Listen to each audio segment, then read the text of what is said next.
And a good evening. You're tuning in live on YouTube to the Bucknell Invitational. I'm Nicholas Severini, live from the Kinney Auditorium in Lewisburg, Pennsylvania, for the evening session in day 2 of 3 of this Invitational, live from Lewisburg. Through day 1, the two favorites are clear. Both Brown and Delaware have very much separated themselves from the pack in both the women's and men's team scores, but a new day brings new opportunity, and with a litany of events to come, it is set to be a very fascinating evening of swimming. The morning session was filled with the preliminaries for what will take place this evening. Of course, the exception will be the event that took place in just a few moments' time. No preliminary matchup for the team competitions, as is typical in tournament format. So these groups of swimmers set to be the first to take at least out of a practice setting in this competition. We do have a slight delay here, just like we did last night. That is because there is a lack of timers required. 16 timers are needed to be able to get this tournament started and up and running. It should be noted that they needed about 10 timers as recently as about 10 minutes ago, although I've just been told by our excellent public address announcer and do-it-all man down low, Ian Dye, that they only need one more timer. So hey, maybe if you're tuning in here from the auditorium and you fancy a go at the timing screens, it just might be yours to win here. But when we get set for this competition, we are going to see some very enthralling swimming in more ways than one here this evening, which will start, of course, with the 200-yard medley relay competition here on this Saturday evening. And now with our final timer, I believe it's someone hailing from Seton Hall or Delaware, wearing a lighter blue shirt. We are now officially set to get underway as the swimmers go into the pool for heat 1 of 3 of what will be the women's 200-yard medley relay final. This is a competition that is set to be favorited by our two leaders so far through day 1, Delaware and Brown. But for the start of this competition, as we get into the C seeds, only 4 teams competing. In lane number 2, who did not post a seeded time, is Davidson. Lane number 3 will be the hometown Bucknell Bison. Lane number 4, supposed to be Delaware, although they were a late scratch, as it will be Fordham in lane number 5 instead, with the University of Maryland, Baltimore County, or UMBC in lane number 6. Through the first leg, and it is the 2 lower lanes. Down in lane 2 and 3, Davidson and Bucknell neck and neck in the early going. The Bison with the early advantage. For those of you tuning in for the first time here at the auditorium, lanes 1 through 8 will be situated from the near side of the pool all the way to the far side. It is a 25-yard short course wire to wire, 50 yards signifying an entire lap. So for this 200-yard medley relay, the swimmers will just have to go wire to wire once and then back before the next leg begins. And that second leg very much favoring Davidson all the way down in lane number 2. Gives us a good opportunity here in the first heat of 3 to discuss what's taken place so far. And well, the newcomers of this invitational compared to last season, Brown, they have facilitated themselves as the favorite in both the women and the men. They find themselves in first place out of 7 according to the team rankings, but it has really been Brown and Delaware's invitational so far. In total, we have seen 12 total events. 11 of them have been won by the Bears or the Blue Hens. The one exception was in the diving competition, one of the diving competitions yesterday. In the women's 3-meter, Davidson, a diver, took that one. As we get to the finale here in the heat, and there's a real battle for second place as Davidson takes first. Bucknell will be in second, nip and tuck for third, and it'll be Fordham in lane number 5. That secures it with a 1:52.1. The quickest time, a 1:48.09, the time to beat, courtesy of the Davidson CT. Should note those times noticeably slower in comparison to the seeded times coming into today. We'll see if that trend continues as we go to the B seeded final, heat number 2 of 3. Good start though for Davidson, the only school not named Brown or Delaware to take an event so far. Should be noted that was on the diving board, not in the swimming pool. Davidson trying to facilitate themselves early, perhaps.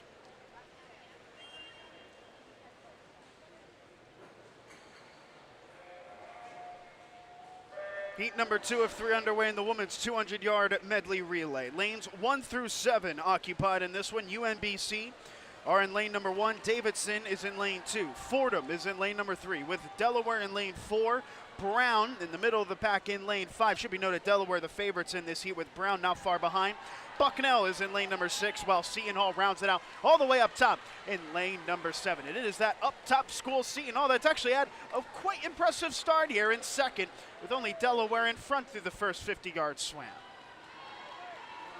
This is, of course, the medley relay, in which we will see all 4 strokes being showcased, with the backstroke to start, quickly followed by the breast, the fly, and then the front crawl or the freestyle stroke to close it out. And it is very much even Steven as we get to the halfway point. It looks like Brown still has that narrow lead, but now Delaware, and all the way down in lane number 2, that is Davidson once again providing a bit of a scare in the subheats. And in fact, Davidson might have just overtaken for second place as we go through the first 25 yards of the third leg of this one. A great push off by the Brown swimmer located in that middle of the lane. You saw him just escaping your screen up in lane number 5, and then in the middle they will touch the wall first going into the final leg. It is Brown from Davidson, from Bucknell, from Delaware, from UMBC, from Seton Hall, and from Fordham in lane number 3. And it was a bit of a drama-free first heat, with Davidson taking it in the sea as we get into the final freestyle, though, and it's much closer than the previous one. Brown has that decisive advantage. They're going to take the heat, but who's going to come in second? This is very close, and it's Brown, or rather Davidson, it says, according to the timetables, that took it all the way down in 2. We're going to have to confirm that one. I do not believe it is Davidson. It will, in fact, be Brown on the confirmation that managed to take first position. There was a miscue in terms of the timing tables that said Davidson won, so ignore what's taking place in the top left. It is, in fact, Brown that took that second heat in a very close effort for who would take second place. It'll have to be, of course, outside of the unofficial results, but there was almost a 3-way tie for second in that one. It all sets the standards then for what takes place in heat number 3, and this is a competition in which Delaware are the favorites narrowly. Delaware and Brown, their seeded times, how about this, separated by 6/100ths of a second. Delaware's seeded time a 1:41.52. Brown's seeded time in lane 5 a 1:41.58. It doesn't get much closer than that. And then after those 2 schools, we have about a 2.5-second gap, and then a very close battle we expect for third place. Now, it should be noted, in the women's side of the standings, it's Brown in first place quite emphatically, Delaware with a very large margin in front in second. But then after that, the pack congests. Fordham just ahead of Bucknell for third in the women's team standings. UMBC 5th, Davidson 6th, Seton Hall quite far behind, admittedly, in 7th position. All of the points a necessity. Even a battle for 4th place or 5th place could be decisive in the final team standings. And it sets the standards, though, for what's going to take place in the middle of the pool. Lane 4, Delaware. Lane 5 in Brown. You see Delaware with a light blue swim cap in lane number 4. Brown is in their white swim caps. That's what the female swimmers have been using all weekend long.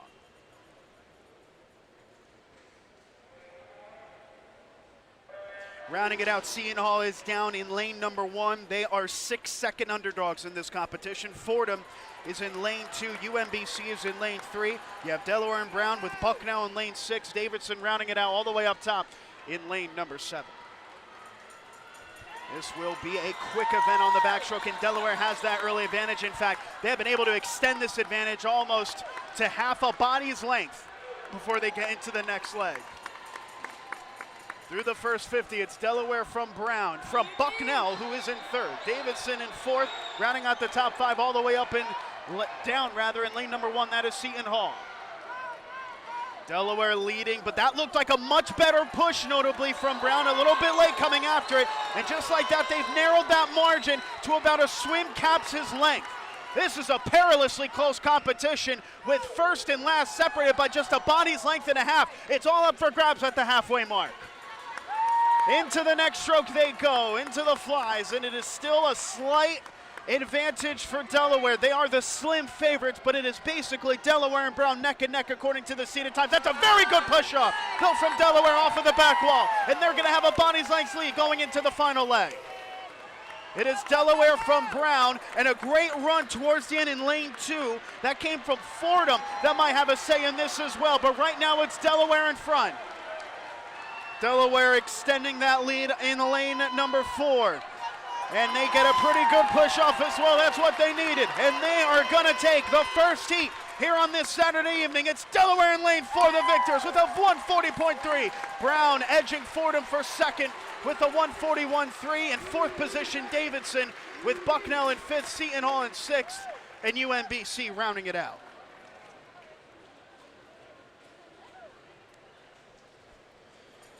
As far as the women's side of things on night number 1, Delaware took 2 events, only being bested by Brown, who took 3 of the 6 events on Friday night. Davidson with the women's 3-meter dive, taking the diving competition. Those were the 3 schools that had victories, but Delaware will cap off the first event here on this Saturday evening with a victory in the women's 200-yard medley relay.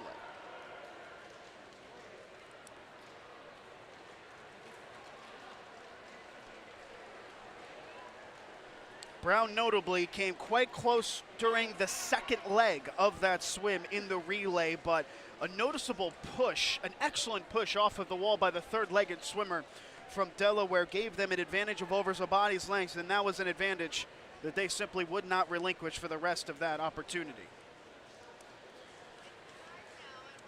Delaware trying to break down the Brown scoreline. Coming into this evening, Brown had a points tally of a 572.5. Delaware was next closest with a 416, and then the next closest, Fordham, with a 283.5. That victory, though, for Delaware will be a big assist. And now back in the pool for event number 14 of this invitational. It is the men's 200-yard medley relay, heat 1 of 3. The competition about to begin.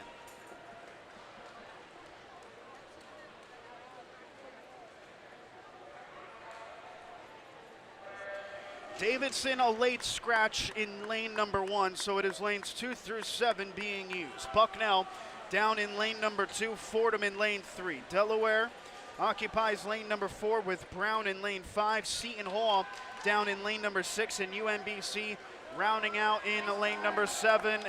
It's about, I mean, you can only laugh at it just how even they are through the first 50 off of the backstroke, but it seemed like that best push came up in lane 5 with Brown.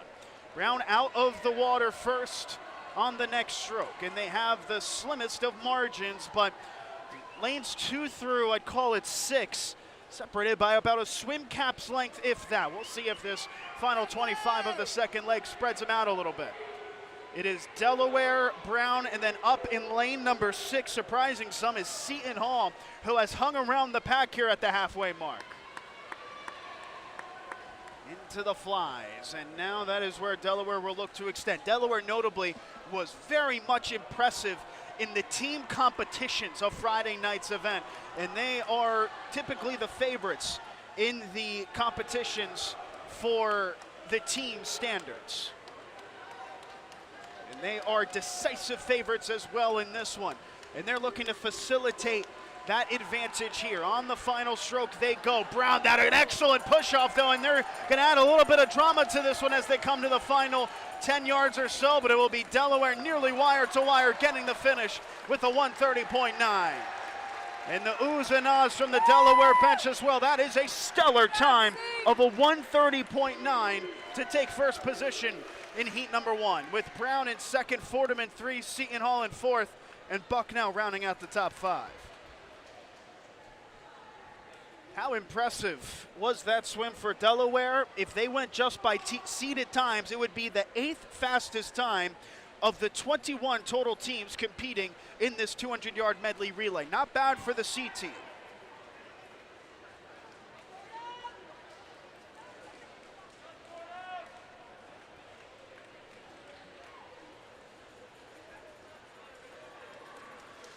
And we go then to heat number 2, which is set to come, and well, so far it's been a very much versatile set for who wins. Davidson, Brown, Delaware, and Delaware have won the 4 heats that we have seen. The first event competition being won by the Blue Hens, and they have just won back-to-back heats in the overall context of this invitational this evening.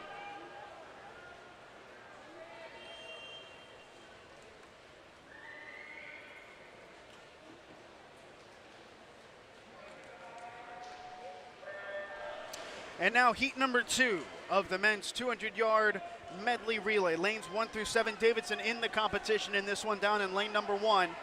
And from then on, it's Bucknell, Fordham, Delaware, Brown, Seton Hall, and UMBC rounding it out with lane 8 staying vacant.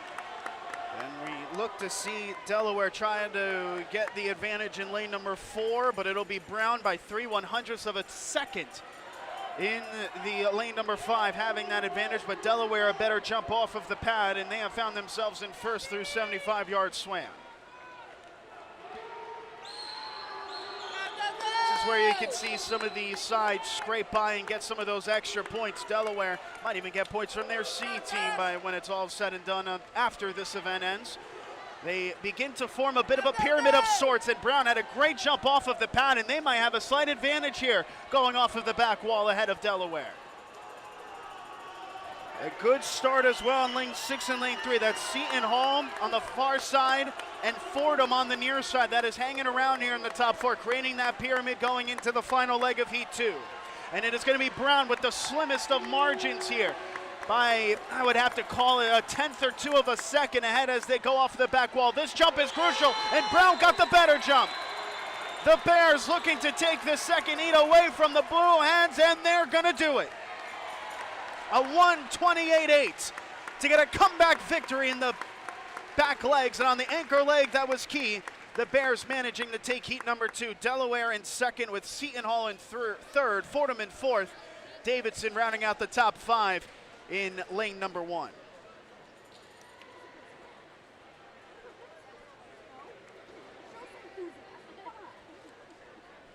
In the traditional 7-school formation, only the 4th and 5th lanes have taken this set of events here going into this evening. The only exception was in lane 2, Davidson, to start this evening's competition. It should be noted, though, that was with lanes 2, 3, 5, and 6 being used, so you put an asterisk by that one.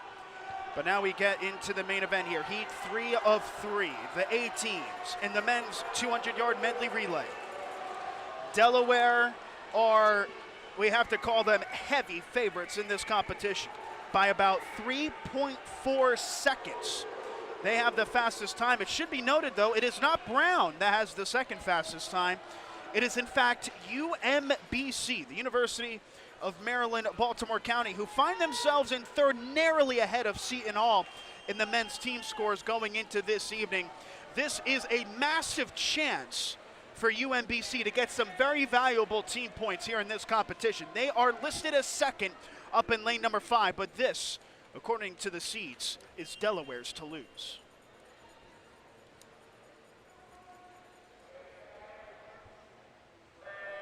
Lanes 1 through 7 being used once again. Davidson is down in lane number 1. They are 7-second underdogs in lane 1. Fordham is in lane 2. Brown is in lane number 3. Delaware, the favorites in lane 4, with UMBC in lane 5.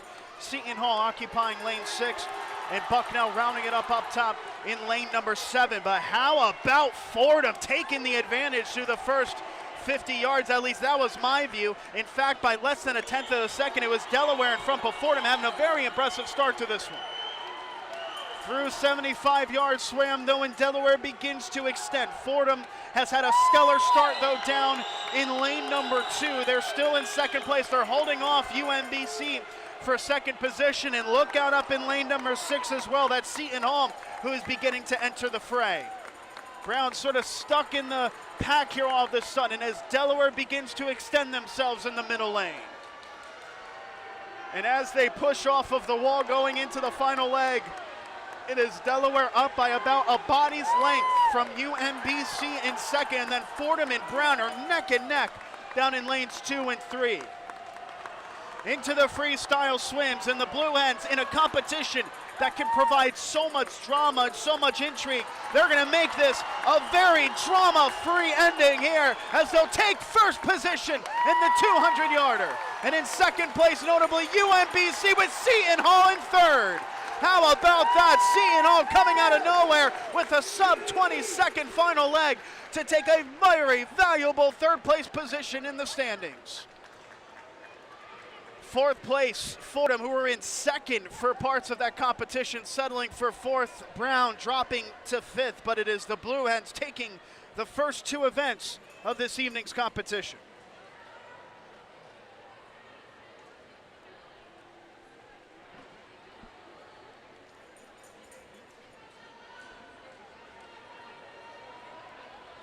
So those were the first two events, and Delaware very much going up against the clock with a 1:25.09. Should be noted that absolutely shatters the record here by about 2 seconds here at the Kinney Auditorium. In fact, a few schools wound up breaking the previous record of a 1:27.97 set way back in 2017. That is the standard being set by these schools throughout this weekend, and that is continuing to be the case here this evening in Lewisburg. There's just a slightest of delays as we get set for event number 15. We're going all the way up to event number 27 with the men's 800 freestyle relay taking place to close out this evening.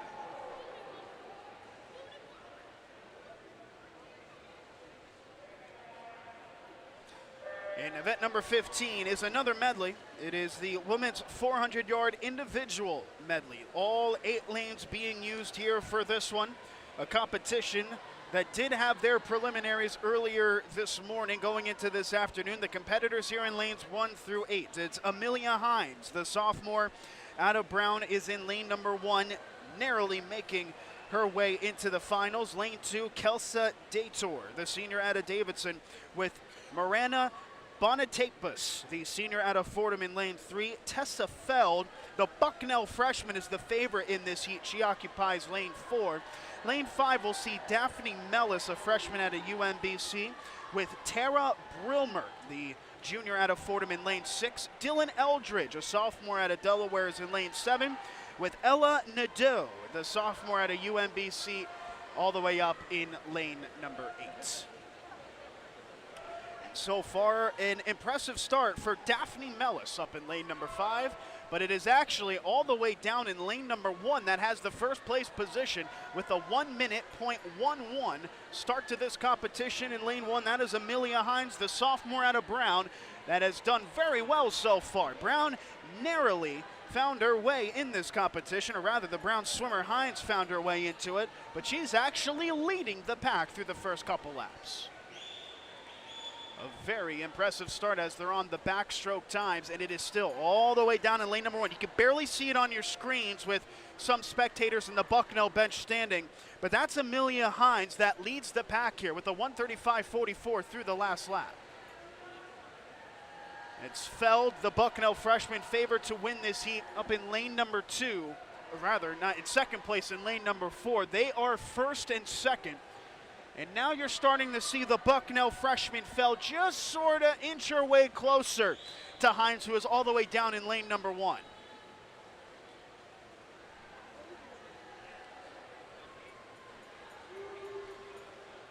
Once again, the wall touched as they go into the third leg of 4 in this individual medley. And everything can change just by the matter of the stroke being used, and showcasing that down in lane number 3 is Miranda Bonatapus, because she is already all of a sudden inching closer down in lane number 3. That is the Fordham senior that is facilitating herself quite well. In fact, she had a really impressive push, used a lot of that pull to recover some of that stamina, and now she is closing into about half a body's length away from Bucknell's Tessa Feld, who is in lane number 4. So much of this competition is about taking advantage of the strokes that you're best at. And now is when we see the pack congest in the middle lanes. It was a great start by Amelia Hines. She's beginning to fall off a bit down in lane number 1, and in lanes 3 and 5, Morena Bonatapis and Daphne Mellis have caught up to Tessa Feld, and they are about 3 abreast going into the front wall. This is a very intriguing heat here in the C final. And now we are going to see the UMBC swimmer Daphne Mellis overtake the Bucknell swimmer Feld for first position going into this final leg on my count, and it will be the final leg. Well, UMBC did very well in the previous competition, and despite being, of course, in the C heat, they are still looking to try and take a heat of their own. But now is when we see Tessa Feld preserve some of that energy, and Feld has caught up to the swimmer Mellis and is now overtaking Mellis for first position down in lane 4. Holding on the third position in lane number 3, Bonatapis for Fordham. There's a good contest up in lane 7. That's Dylan Eldridge of Delaware trying to squeak her way into top 3. The only Delaware swimmer trying to inch herself closer to third position. But Tessa Feld has very much preserved her energy in a very good way, and she is going to continue to extend this all the way to what will be just the second heat victory for the Bison in this competition. Take a bow, Tessa Feld. She is going to blow away the competition with energy to spare and a 4:28.9 to prove it. And a big run, and that's an excellent push for Eldridge, the Delaware swimmer who will take second. Mellis forced to settle for third. Dater in fourth down in lane number 2 with Nadeau in fifth. Hines, who was in first place through the first 150 yards or so, having to come in last. The first heat victory for a Bison swimmer tonight, and the second heat victory for Bucknell in the entirety of this invitation.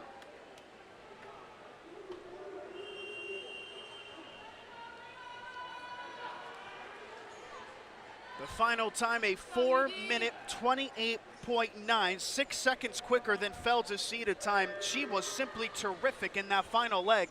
I almost wonder if she didn't realize how much stamina she had to burn by the end of the competition when it was all said and done. Now into Heat 2, the B final of the women's 400-yard individual medley. Lanes 1 through 8, we'll see Dana Lee, the junior, out of Brown in lane 1. Marissa Schenkenberger, a junior out of Delaware in lane 2, one of 4 Delaware swimmers in this heat. In lane number 3, we see Piper Price, who is also a Delaware student, a freshman, with Torin McGillis, a sophomore out of Delaware in lane number 4. The only Bucknell swimmer in this heat is Virginia Hastings. She is in lane number 5, the junior. Martina Capps in lane 6, the freshman out of Brown, will be next to Zoe Wecker in lane number 7. She is the last Delaware swimmer, the freshman. And then rounding it out in lane number 8, Brianna Smith. She is the sophomore out of UMBC, all the way in lane number 8. Go girls! To the backstrokes they go, and up in lane 7, Zoe Wecker having a very impressive start to this competition. 100 yards in, she finds herself with a slim margin. At lane number 4, her teammate Torin McGillis attempting to overtake. Of the 8 swimmers competing in this heat, 4 from Delaware, 2 are from Brown, with the Bucknell swimmer Hastings in lane 5 and the UMBC swimmer and Smith all the way in lane number 8. The Blue Hens pacing themselves 1, 2, and 3 out of the second part here of the second leg of this individual medley. They're almost synchronized, aren't they? In lane numbers 3 and 4, that is Piper Price and Torin McGillis. McGillis with maybe the slimmest of margins. I'm not sure if Delaware has a synchronized swimming team, but I would bet your bottom dollar those two are quite close. But over the way up in lane number 7, Zoe Wecker having her say as well.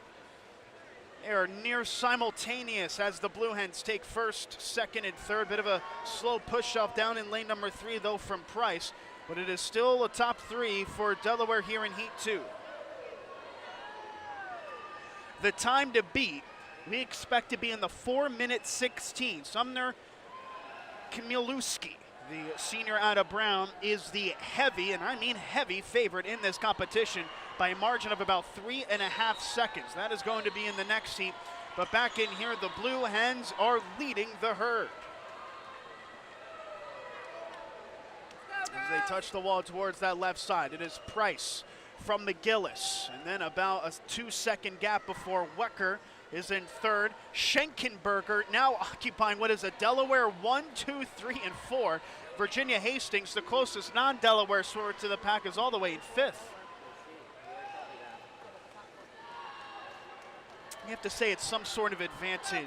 Competing with your teammate, you practice, you travel, you have that chemistry almost as the pace setter, and that is what lanes 3 and 4 with Price and McGillis are trying to provide for one another here as they touch the left-sided wall to begin what will be their final leg of this 400-yard individual medley.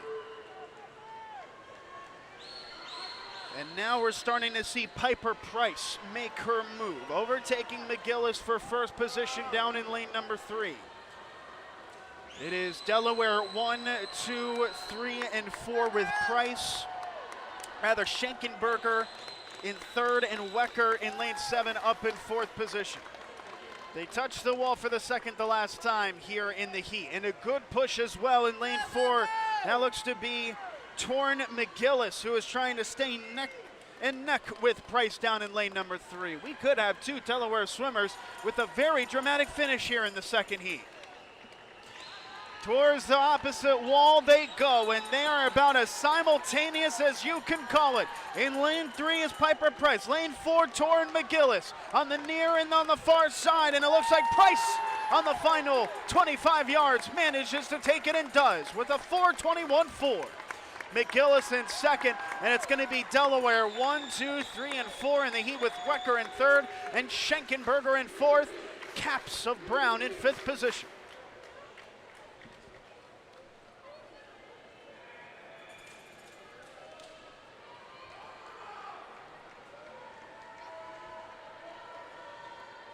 Very competitive sub 4 minute and 22-second time according to the seedings.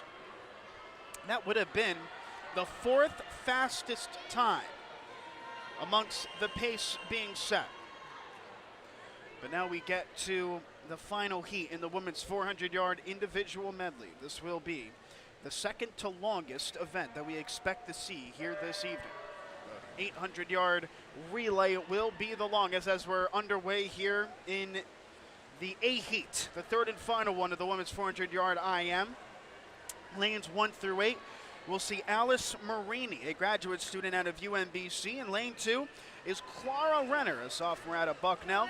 Lane 3, we'll see one of 3 Brown swimmers, Natalie Garr, the sophomore out of Brown, who has already won a competition with the 500-yard freestyle victory yesterday. But in lane 4 is the favorite, Sumner Chmielewski. The senior out of Brown is in lane 4. She is expected to win this competition by a good margin. Kelly Byron in lane 5. She is a junior out of Bucknell. Eli Spera is in lane number 6. She is the freshman out of Delaware, the only Delaware Blue Hen in this final heat. The final Brown swimmer is Amelia Bark in lane 7. She is a sophomore. And then in lane 8 out of Fordham is the sophomore Karina Canary. Just in time for the backstroke. As we see all the way up in lane number 8, that is Canary in the lead through the first 100. But now into the backstrokes, Chmielewski has the slight advantage on the back wall. As they escape from the water, Chmielewski looks to be in first position. It's a good start down in lane number 1 for Alice Marini, the graduate student out of UMBC, who might, in fact, actually have the advantage going through a 150-yard swam. In fact, they'll mark her just 0.4 of a second, rather less than that, 1/10.5 of a second behind Chmielewski in first position. This is where we expect to see Chmielewski flex her muscles and begin to soar. Natalie Garr, her Brown teammate, remains within a body's length of her, and she seems to be the only swimmer, with the exception in lane 1 of Marini, within a body's length. Outside of the top 3 in lane number 6, that is Eli Spera, a freshman out of Delaware, that has done well for herself to stay in 4th place and stay in the top half of this final heat. Into the breaststroke now, and they see Chmielewski continue to push the pace on the back wall. Chmielewski from Gar. Trying to see what's taking place on the near side, even on the screens and even from our very excellent view here in the stands. It's still hard to determine what's going on in lane number 1, but lane 1 still has Alice Marini in second position. She's doing very well for herself down there.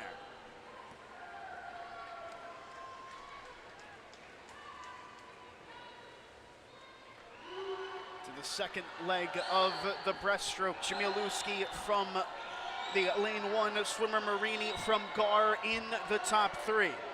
Should be noted the pool record is not anticipated to be broken, set back in 2009. That was a 4:06.6 set by Alicia Imeseger. That record looks to be good, but as far as the record for who wins this competition, it is Chmielewski's to lose going into the final leg. The freestyle leg they go, and it should be noted there was a really good push up in lane number 5. That's Kelly Byron, the junior out of Bucknell, that is kept within a body's width. Had a very good last 25 yards or so, and the Bison fans are cheering her on as she has actually put herself in a really good position against Chmielewski in lane 4. This has all of a sudden created a little bit of drama. It is those two against the pack going into the final wire to wire. Well, this was expected to have a lot less drama than what we've seen, but Kelly Byron, who had a sensational third leg, has kept within a body's length. But now you're seeing Chmielewski turn the jets on, seeing the pressure to her right. Pressure makes diamonds, and she's trying to create a diamond of a swim here, but still keeping pace is Byron. She's not holding Chmielewski off. She's giving Chmielewski a run, but it is going to be the favorite, Sumner Chmielewski, that takes the event in the end with the 4:16.3. It is the best performance for a Bison swimmer so far in this invitational. Kelly Byron in second was just a 10th off of Chmielewski's final time. A very impressive swim for her. And it's going to be Bucknell 2 and 3 as Clara Renner in lane 2 with an excellent final leg rounds out the top 3.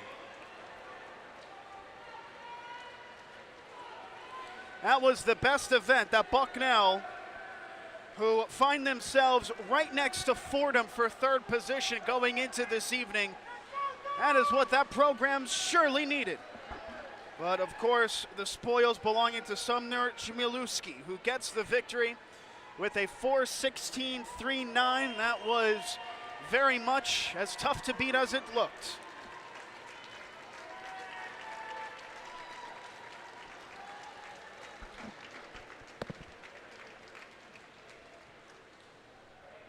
Now we get set for event number 16 as the first 3 events hit its conclusion of this evening. And now the 4th event of this evening and 16th of this competition, the men's 400-yard individual medley. In lanes 1 through 8, we'll see Teddy McDonough, the freshman out of Davidson, who is in lane number 1. Christopher Chang, a senior out of Brown, occupies lane number 2. Riley Twist, who is a Bison junior, is in lane 3. James Tao, the junior out of UMBC, is in lane 4. Zach Jones, a junior from Davidson, is in lane 5. You're going to get tired of me saying junior at this point, so I've got to say it a couple more times. Nick Brackle, the junior out of UMBC, is in lane 6. Nick Zaharescu, another junior, and I promise the final one out of UMBC as well, is in lane 7. And rounding it out in lane number 8, the senior out of Davidson, that is Frank Howden. Through the first leg and entering the backstroke, that's lane number 5, is Zach Jones of Davidson. That has pushed the limit, but the swimmers on the near-sided lanes, Christopher Chang and Riley Twist, has done well to catch up to Jones up in lane 5 from the near side, and they're going to be almost 4 abreast going to about 150 yards swam. And don't discount what's happening in lane 1. The freshman Teddy McDonough, who looks like might even touch the wall first. In fact, she'll just be about a 10th and a half behind Jones, who leads him out.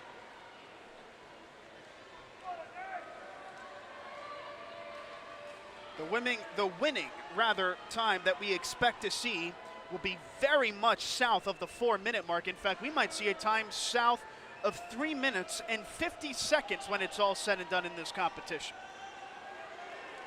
This is a really good push on the backstroke. The quickest backstroke is going to belong to Riley Twist, who is down in lane number 3, he wound up putting the fastest time in the pool, with the exception of one up in lane number 6. That's Nick Bracall, who has improved his mark all the way into 4th position. Those two with sub 30-second times on that previous lap.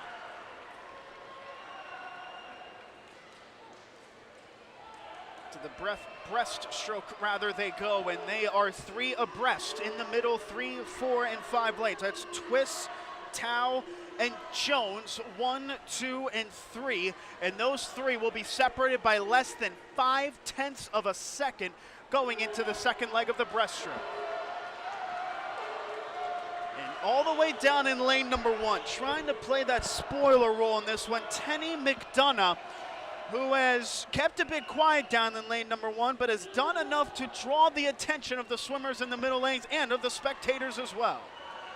He remains within a body's length of first position, but now the push is coming for James Tao, the UMBC junior, will go into the final leg with an advantage of about 1.5 seconds, and that was a sensational final leg on the breaststroke. He wound up going 1.5 seconds quicker going into the freestyle swim. That front crawl is the great equalizer in this event. We'll see it in the next 2 heats as well, but in heat 1 of 3, it is James Tao's to lose. And they are even Steven in lane 5 and 3 for second. That's Zach Jones and Riley Twist going into the final lap. And I tell you what, they're inching closer to Tao, aren't they? Both Twist and Jones, and that's gonna get the crowd on their feet. They're roaring in approval of this. On the final wall, this wall push so necessary, and this is going to be a potential photo finish. Look at this. It's James Tao in lane 4, Riley Twist in lane 3, Zach Jones in lane 5. Look at the push from Twist, and he's got it. What a comeback from Riley Twist, who bests the time for first position. He was 1 second quicker than the pack to take the first heat. It might just be the C final, and it might just be heat number 1, but still a sensational event and a sensational heat that has the Bison swimmer Riley Twist taking the victory in quite sensational fashion away from Tao in lane number 4.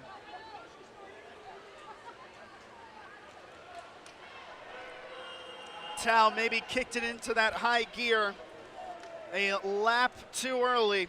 Twist turned it on at the perfect time, and that led to the heat win. From here on out now, we expect to see the winner field times of less than 4 minutes, similar to what we saw in heat number 1, as heat 2, the B-seeded final of the men's 400-yard individual medley, is underway. The swimmers from lane 1 through lane number 8. Alex Crossing, the senior out of Bucknell, is in lane 1. Going up in lane 2, Will D'Orazio, a freshman out of Delaware. In lane 3, we'll see Daniel Krajewski. He is a freshman out of Seton Hall. Jake Lowry is in lane number 4. He is a junior from Brown. His teammate, sophomore James Gottfried, is in lane 5. Jason Kellerman is a freshman out of Bucknell. He is in lane 6. Felipe Tavera Lira, another freshman out of UMBC, is in lane 7.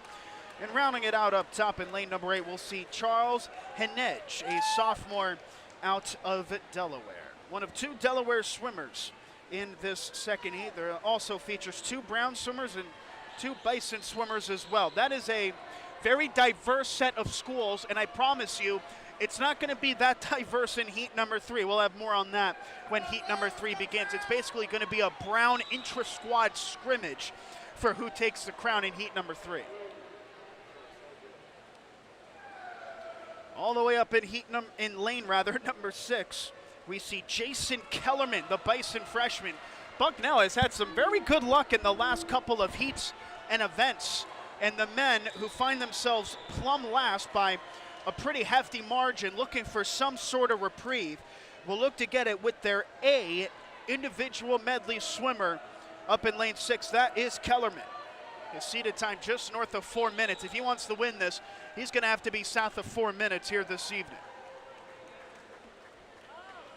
It is Kellerman from Lowry, from Tavera Lira in the top three. Lowry, the brown swimmer in lane number 4, is expected to be the favorite in this competition, and now he's starting to show why, separating himself a bit from the pack. In fact, no, that is his teammate in lane 5, James Gottfried, who has himself a narrow lead.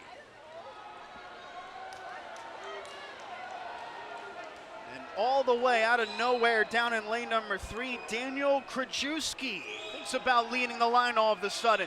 He is down in lane 3. We have not seen Seton Hall take a heat event from my count in this competition. Trying to pioneer themselves forward is Seton Hall swimmer Daniel Krajewski here in the Heat 2 B-seeded final.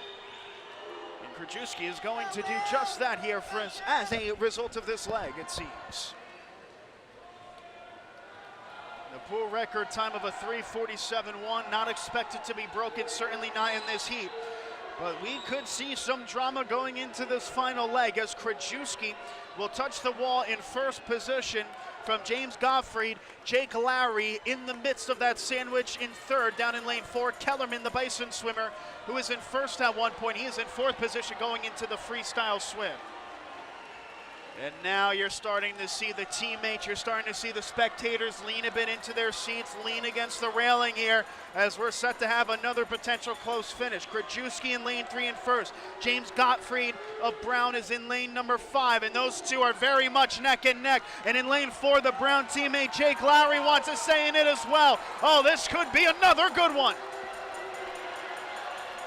Daniel Krajewski led and took the lead all the way in lane number 3. He's trying to keep that lead, but the pair of brown swimmers is trying to have a say in it. Jake Lowry is in lane 4. He's neck and neck with Krajewski. Coming to the line, an extra push from the CNO swimmer, and he's got it.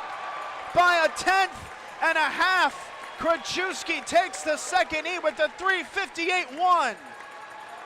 Lowry in second, a great comeback from Jason Kellerman of Bucknell, who will take third. Hardart in lane number 4, that is Tavera Lira in lane number 7 taking fourth.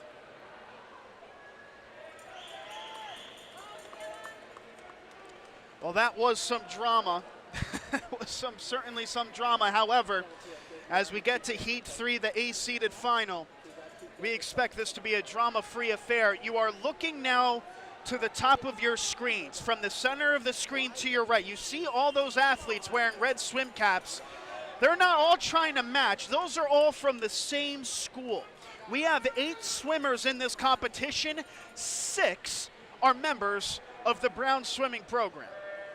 Go, Dylan. As the Heat 3A final is underway, only 2 non-Brown swimmers in this competition.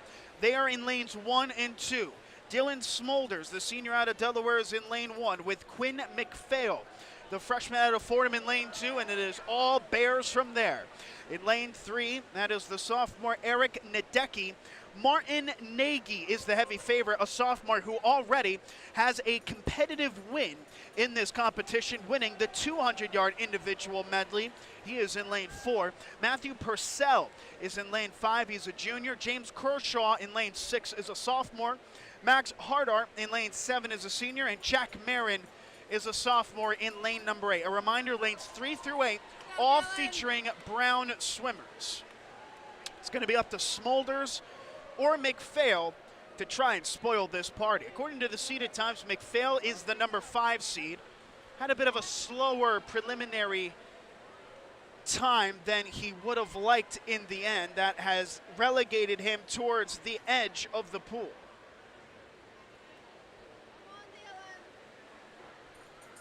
The fastest seeded time, Martin Nagy's is 3:49.1, was 2.5 seconds quicker than the rest of the competition, including his teammate Matthew Purcell, who is currently occupying lane 5. Nagy once again in lane 4 as they hit the backstroke.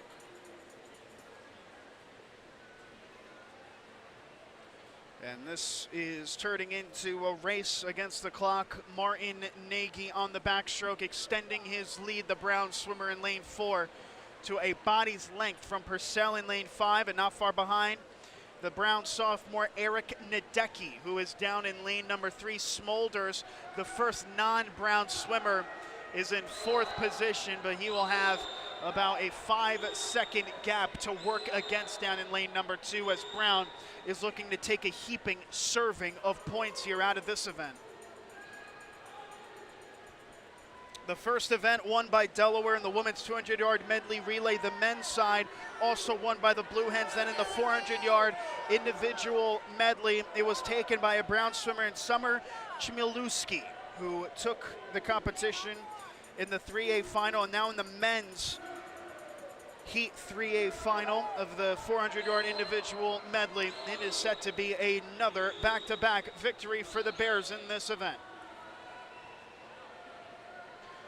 And the now fascinating part of this is going to be the race against the time, as that lead is going to continue to extend here for Martin Nagy. Nagy already has a win, as we mentioned, in the 200-yard individual medley.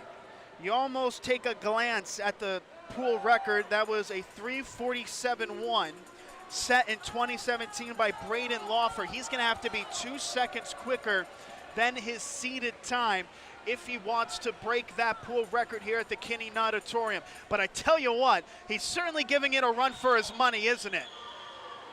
He's going to hit the left-sided wall for the second to last time, a 3:20.5. That's not too far off, isn't it, for Nagy? Nagy with a length of about a third of the pool's length as he touches the side wall. Once again, the pool record is a 3:47.1, and he just might have it. We saw 4 pool records get broken yesterday. For the first of this evening, he's going to do it. Nagy with a 3:46.4 and a record that has stood in this pool for 8 years broken, as Martin Nagy takes the victory in a record-breaking fashion of a 3:46.4. Purcell in second, Nadecki in third. It is Brown 1, 2, 3, 4, and 5. The first non-Brown swimmer, Smolders of Delaware, finishing in 6th. For Martin Nagy, that is his second win of this invitational. And as mentioned, record-breaking fashion. As we go now to the specialty events, we are in event number 17. It is the women's 100-yard butterfly event that is set to begin next. After the butterfly for the men's and women's, or rather, yes, certainly. So after the 100-yard butterfly for the men's and women's, we'll have the 200-yard freestyle event in events 19 and 20. Followed then was the 100-yard breaststroke, the backstroke of 100 yards, and the competition concluding with the 800-yard freestyle relay, the long-distance relay event. Lanes 1 through 8 in the Heat 1C final. In lanes 1 through 8, Imogen Judd, the freshman out of Davidson, Nicole DeVanzo, a sophomore of UMBC, a freshman of Davidson, Caroline Furbe, is in lane number 3. Sarah Catron, a junior out of Bucknell, is in lane 4. She's the favorite right next to Nora Ratmeyer in lane 5. The seed time separated by 2/100ths of a second. She's a junior out of Davidson. The 2 Bucknell freshmen, Jocelyn Halsey and Olivia Wainwright in lane 6 and 7. Reese Ramsor is in lane 8. She is a freshman out of Davidson. First and last on the seeded time separated by about 2 seconds, and that has vindicated itself a little bit here on the seeded times because they are perilously close. Look at this. Nora Ratmeyer, the Davidson junior, has that slight advantage up in lane number 5. Quick push down in lane number 2 from DeVanzo, and it is Ratmeyer that takes the victory. From DeVanzo, from Catron here in the opening heat. Another heat victory for Davidson, and it belongs to Ratmeyer.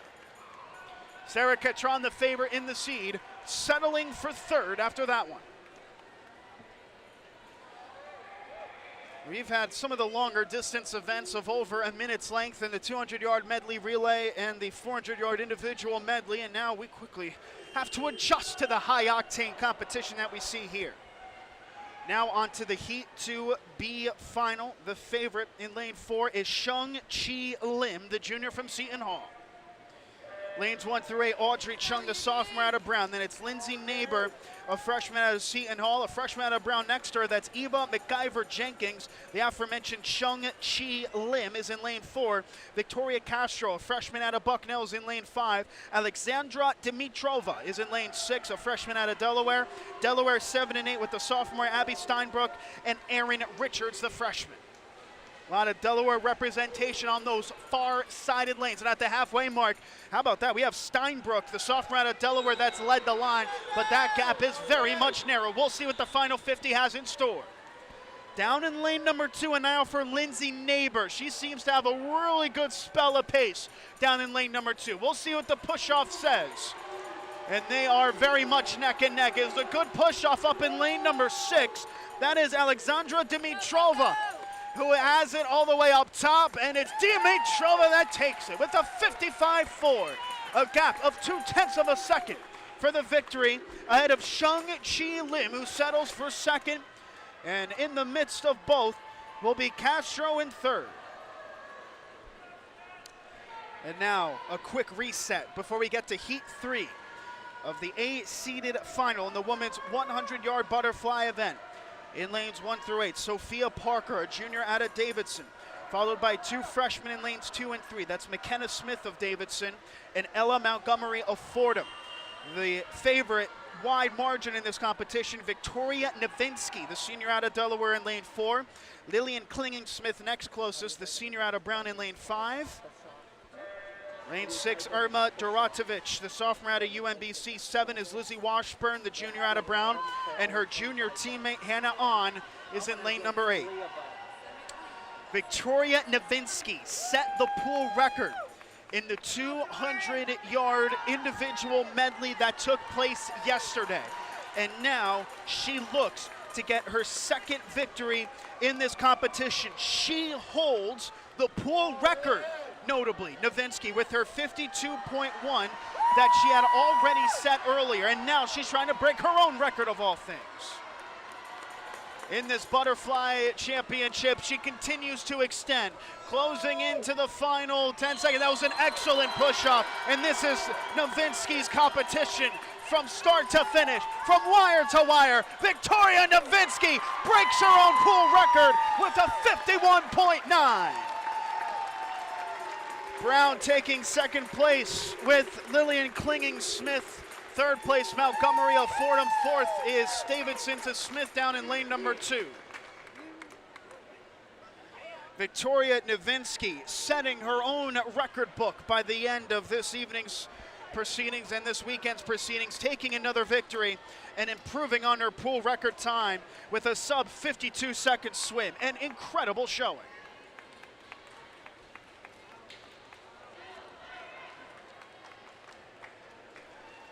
Quickly, we turn now to the men's 100-yard butterfly competition, which is set to take place. This will be the only time we'll see times north of 50 seconds in this event. Lanes 1 through 8, Alan Engstrom, the junior out of Davidson. In 2, it's Lachlan Kirby, a sophomore of Brown. His teammate, junior Jack Butero's in lane 3. The Bucknell junior Finn Russell's in lane 4, with sophomore Delaware swimmer Will Cross in lane 5. Jackson Bubbar, the freshman out of Davidson's in lane 6. Drew Green in the 7th lane, the junior out of Bucknell, with Caden Duong, the sophomore out of Seton Hall, in lane number 8. And at the halfway mark, it is Cross from Russell from Green in first, second, and third in lanes 5, 4, and 7. Continuing to push that pace is Will Cross, the sophomore out of Delaware. It looked like he had a good push-off from my view as they escaped the water. It is Cross. Up in lane 7, though, the Bucknell swimmer Drew Green trying to make a late push. A good push as well for Finn Russell. Down in lane number 4, who's going to touch the wall first? And it's Cross that gets it. Russell, a very spectacular final 25 yards. He'll have to settle for second position with Butera rounding out the top 3 in lane number 3.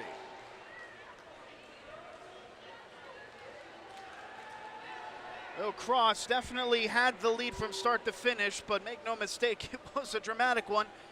A great push from Finn Russell at the end as long as Butera, but Cross gets the victory.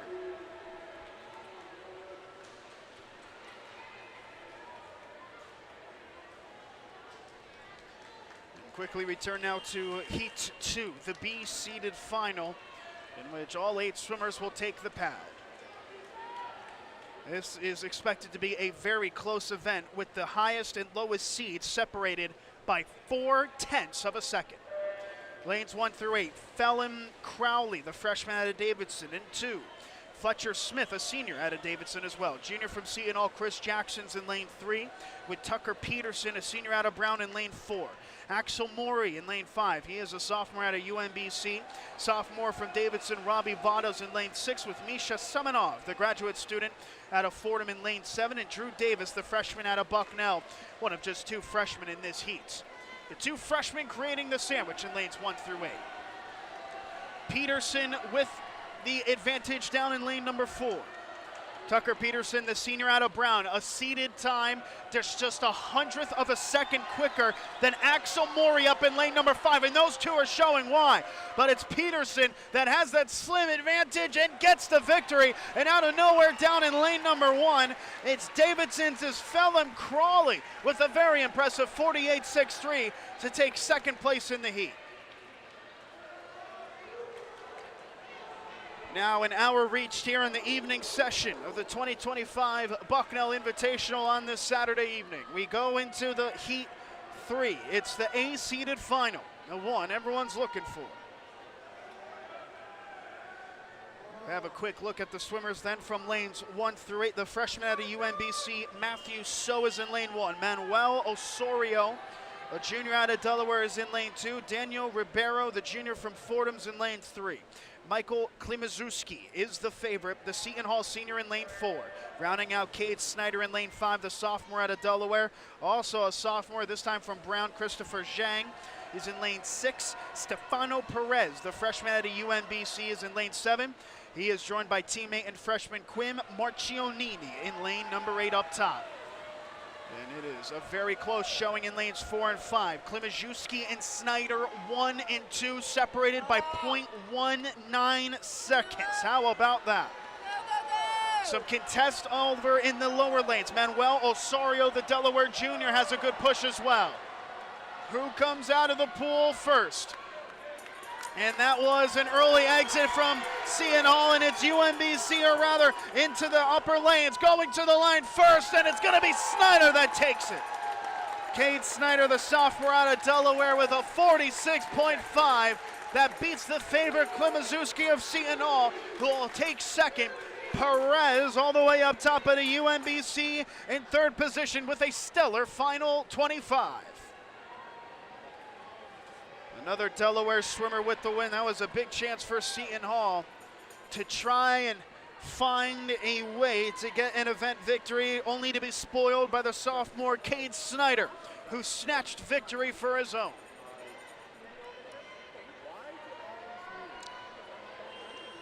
Back to the freestyle form as we have hit event number 19 of the 27 that we will see today. It is the women's 200-yard freestyle. In lanes 1 through 8 of Heat 1 of 3, we'll see Hope Nolan, the senior out of Fordham, followed by Hannah Klinging-Smith, a freshman out of Bucknell. Daisy Mitchell, the sophomore out of Fordham, is in lane number 3. Claire Odinger in lane number 4. She is a sophomore from UMBC. Frances Bonner is in lane 5, a freshman out of Davidson. Senior out of UMBC, Bruna Di Padua, is in lane 6, with Maxine Camilone, the freshman out of Fordham, in lane 7. And then Megan Gangaway in lane 8. She is a junior out of UMBC. 75 yards swam. It was a bit of a slow push all the way down in lane number 2. A lot of effort required for Hannah Klinging-Smith, but it is going to be Klinging-Smith that leads the line at the halfway mark here in this heat with a 54.3. That's 0.3 quicker than Odinger, who is the UMBC swimmer up in lane number 4. An early advantage for Klinging-Smith. We'll see if she is able to hold on to it here. Going now to the opposite side for 150-yard swam, and there is little separating the group first and last, separated by less than a body's length. A 123.3. It's still Klinging-Smith ahead of Odinger Bonner making the push, the Davidson swimmer up in lane number 5 as we hit the final lap. And look at this, they're gonna be 4 abreast going to the final wall. Who had the best push, and it is about as even as you can take it. There is a small advantage in lane 3. That's Daisy Mitchell, the Fordham swimmer, and she continues to increase the advantage and will take the heat for herself. Daisy Mitchell with a 151.9, and then Bonner in second, with Ottinger in third and Klinging-Smith taking fourth.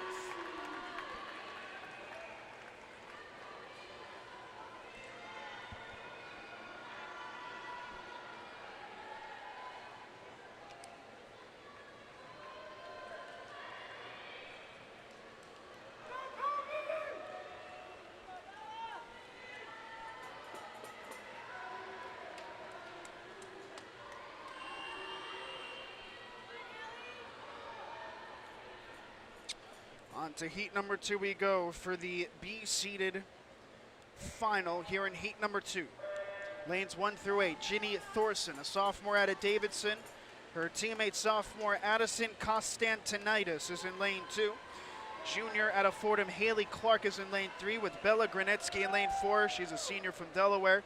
Sydney Detman, the junior out of Bucknell, is in lane 5. Her teammate senior Kyla Kelly in lane 6 with junior out of Brown, Lily Robinson in lane number 7. Colby Reese, the sophomore out of UMBC, in lane number 8. The early advantage goes to Lily Robinson up top with the 24.9 on 50-yard swam out of 200. We always try to get a quick look at the previews in terms of what the final time will have to be for a win. You're going to have to be at least in the 146s in order to take this event, but it's been great pace set by Lily Robinson, who is up in lane number 7. A good push-off in lane number 6, though. That's Kyla Kelly, who has stayed with about a half a body's length away. And then all the way down in lane number 3, the push to the extra gear coming for Haley Clark out of Fordham. It is still, though, Robinson, whose seated time, only good enough for the second heat, has that early advantage. It is lane 7 and lane 3. It is Robinson and Clark as they go into the next length here. And now the crowd beginning to roar in approval of this as the overtake is completed in lane number 3. That's Haley Clark. Fordham had won heat number 1, and Fordham, who has kept quite quiet admittedly in the previous night, is trying to get some electricity here at the Natatorium. An increase of the advantage for Haley Clark as she'll touch the wall with a 149.9. And a great push by the Bucknell swimmer, that's Sydney Demon. We didn't say her much. She saved her best for last leg for the last 50 as she'll take second position in that heat. But it's Fordham taking heat 1 and heat 2 in the process.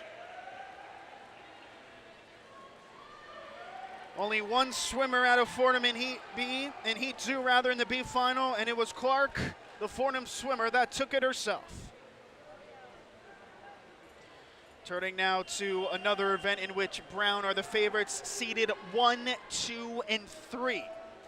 In the heat 3, the A-seeded final in the women's 200-yard freestyle. In lanes 1 through 8, Liv Williamson in lane 1, the junior out of Delaware. Her teammate senior Lauren Hartle is in lane 2, and then 3 Brown swimmers in a row. 2 seniors, Kella Dolce in lane 3, Morgan Lukanik, the favorite, in lane number 4 narrowly. Her teammate Crystal Ewan is in lane 5. She's a sophomore. And then Bucknell swimmer Jennifer Bolden, who is the 4 seed in this competition, is in lane 6. Judy Liu, the senior out of Delaware, is in lane 7 with Beatrice Stewart, a freshman out of Brown, occupying lane number 8. Brown, the Bear swimmers in the middle, setting the pace. They're in first, second, and maybe even potentially third. And leading the way in lane 4, Morgan Lukanik, who already has a victory in this competition as well. Lukanik took the very much electric 50-yard freestyle victory yesterday. Now expanding herself to the 200-yarder in the freestyle. She has the early advantage here. Past the halfway mark, it is still Lukanik from Ewan. Those two swimmers going at it once again with Dolce not far behind. Down in lane number 3, it is Brown 1, 2, and 3. It is a real fight for 4th place. Lou and Williamson, both out of Delaware in 4th and 5th position. Bolden was expected to have a really good seated time, but she's stuck in the middle of the pack here as they go and touch the wall again.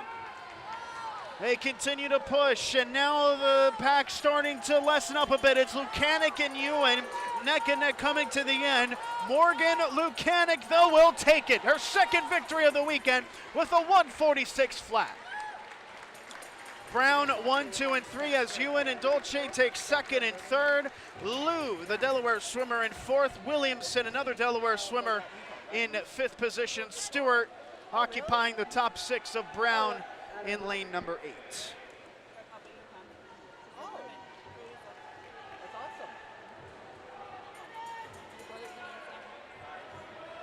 Go, big doggy.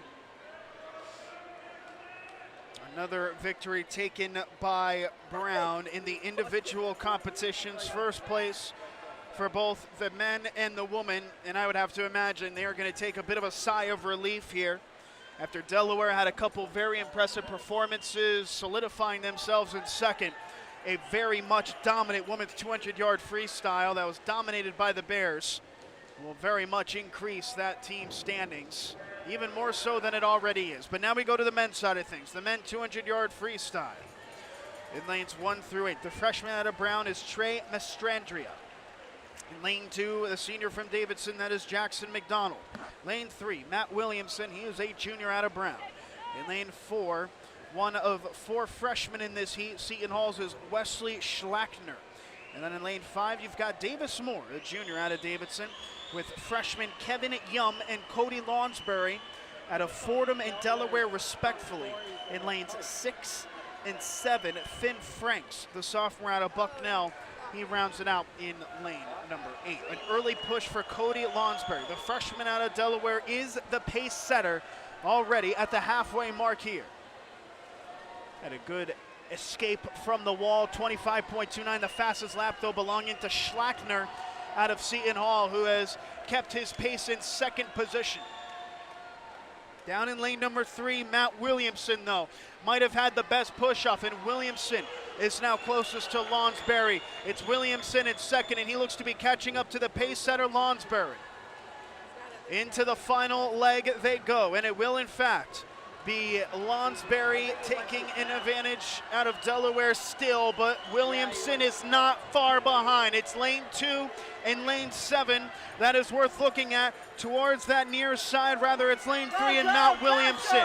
Williamson against Lonsbury, and those two are going to come all the way to the wall. Lonsbury hasn't lost the stamina. An extra push from Williamson, but Lonsbury keeps it, and has first with a 139.3. Williamson in 2nd with Moore in 3rd, and Mestrandria in 4th in the top 4 roundout. Well, you saw the freshman swimmer, Cody Lonsbury, with that early advantage, and you were wondering when he was going to come back to the group and maybe run out of steam, but the engine kept chugging for the freshman out of Delaware, and he manages to get the C-seeded win.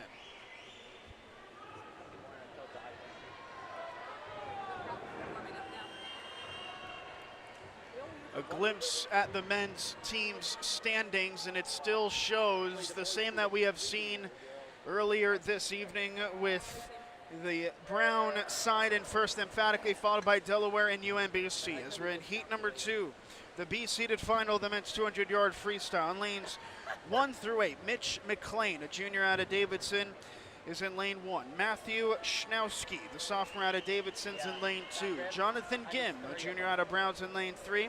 Jack Callan, the graduate student out of Seton Hall, occupies lane number 4. Tyler Kay, the freshman out of UMBC, he is in lane number 5 with Aaron Martin in lane number 6. He's a senior from Brown, and then it's Seton Hall the rest of the way in lanes 7 and 8 with Zachary McLeod and Toma Adam, a freshman and junior respectively. You have to go all the way up to that 8th lane to find our leader. Approaching the halfway mark, that is Toma Adam The junior out of Seton Hall, that is the pace setter early. Gim out of Brown is in second with Callan in third position. Callan had the quickest previous leg. It is still Toma Adam with that slimmest of margins, and his teammate all the way down in lane 4. Jack Callan, though, might have overtaken him on the last 25. In fact, he does. The quickest lap, though, belonging to lane 5. That's K of UMBC. K is the quicker, but will he be quick enough to overcome Callan going into the final wall? On the push, it looked like it was UMBC who had the better one. The freshman Tyler Kay looking for the comeback, trying to keep it though as Callan in lane 4. It's Kay and Callan to the line, and Kay barely held on to it to get the win over Callan with the 1:38.2. Less than 0.2 of a second the difference, and it was a 0.4 better final 50 yards from Tyler Kay, and he needed all 0.5 of it for the win.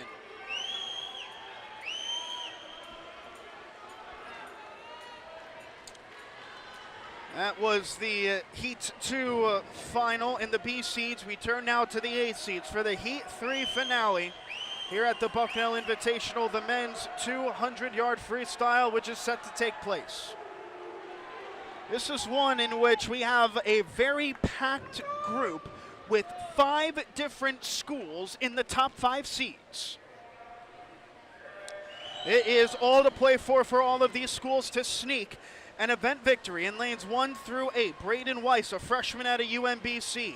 You have a former winner, Rory O'Connor, a freshman out of Brown in lane 2. Kevin Carey, the Seton Hall senior, is in lane 3. Dylan Felt in the 4 lane, the senior out of Davidson. In lane 5, we'll have Addison Collins, who is another senior out of Delaware.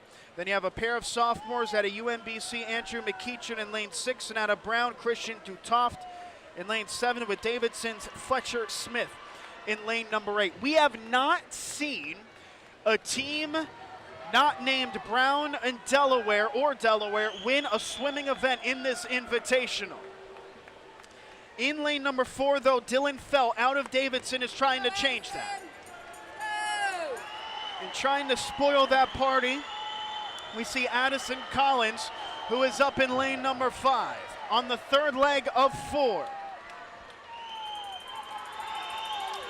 It still remains Dylan Felt with that narrow margin in first. The pyramid beginning to form from the middle, and a 1:10.7, and he was 0.3 quicker than Collins up in lane number 5. He's going to need that similar pace with Carey in 3rd position. Carey was neck and neck with Collins. He's going to have to turn it up a notch in lane number 6 to have a chance. It is still Dylan Felt, and this swimming pool has been dominated by Delaware and Brown. But amidst the Blue Hens and the Bears, it's going to be Davidson that takes it in the pool, as it's Dylan Felt getting the win with a 1:35.1. That was nearly a second quicker than Collins, who took 2nd position. And welcome to the show, Davidson. They already have an event victory, but that came on the diving board in the women's 3-meter yesterday. This is their first time amongst the 8 lanes that they found themselves tapping the wall first.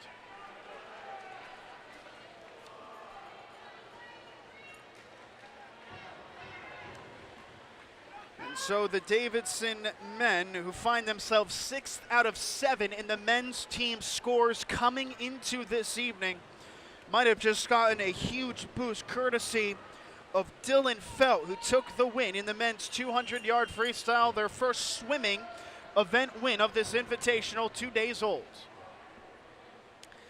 We go back to a quicker pace now, the women's 100-yard breaststroke. This is event number 21 of 27 that we'll see today. In the breaststroke lanes 1 through 8, Miranda Bonatakbus, the senior out of Fordham in lane 1. Then Liliana Schoen, the senior out of Davidson in lane 2. Shannon Lambert, a freshman at UMBC, is in lane 3. Freshman out of Davidson, Elizabeth Palmer, is in lane 4. And then 3 juniors out of UMBC, Ula Pero in lane 5. Nema Hazel of Seton Hall in lane 6. Marissa Schenkenberger in lane 7. And freshman out of Davidson, McKenna Smith in lane number 8. They are very close at the halfway mark here, and 50 yards swam out of 100 Peril out of UMBC with the slightest of margins. Ula Peril, the junior, in lane number 5. Elizabeth Palmer, Davidson already showcasing themselves well, and the Davidson swimmer trying to inch back into it. But Peril still has that narrow lead here in the breaststroke, and a little bit of a comeback as the rest of the pack follows suit.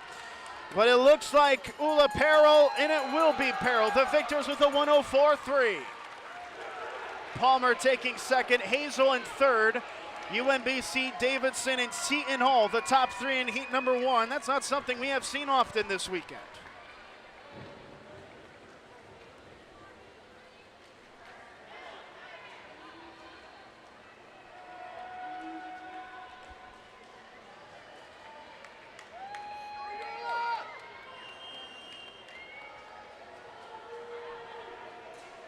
This is an event that Brown and Fordham are the favorites to lead, notably as we go to Heat 2. The B-seeded final lanes 1 through 8. Sydney G, a sophomore out of Bucknell, one of 4 Bison swimmers in lanes 1 through 4. Hannah Bingley is a senior in lane 2. Sam Benzija is in lane 3. Kennedy Ann DeVoe is in lane 4. Then it's the Brown senior, Catherine Yu, in lane 5. Another Bison swimmer, Kelly Byron, is in lane 6, the junior. Yusan Hachifisoglu is in lane 7, the Seton Hall junior. Martina Capps in lane 8. She is the freshman out of Brown. And at the halfway mark, all the way down in lane 2, Hannah Bingley with that initial advantage on my view. Hachi Fazioglu, third time lucky of Seton Hall, in second position with you, the Brown swimmer, in third place in the middle of the pool. But it is still Hannah Bingley, the senior, with an impressive pace down in lane number 2. Hachi Fazioglu, though, up top, trying to plead her case, and in lane 5, lane 5, Catherine Yu, having a very impressive final leg, and it looks like Yu might have done enough to come back, and she does. A time of a 103.2 to take the victory. Hachi Fazioglu, the Seton Hall swimmer, in second. Bingley, first at the halfway mark, having to settle for third.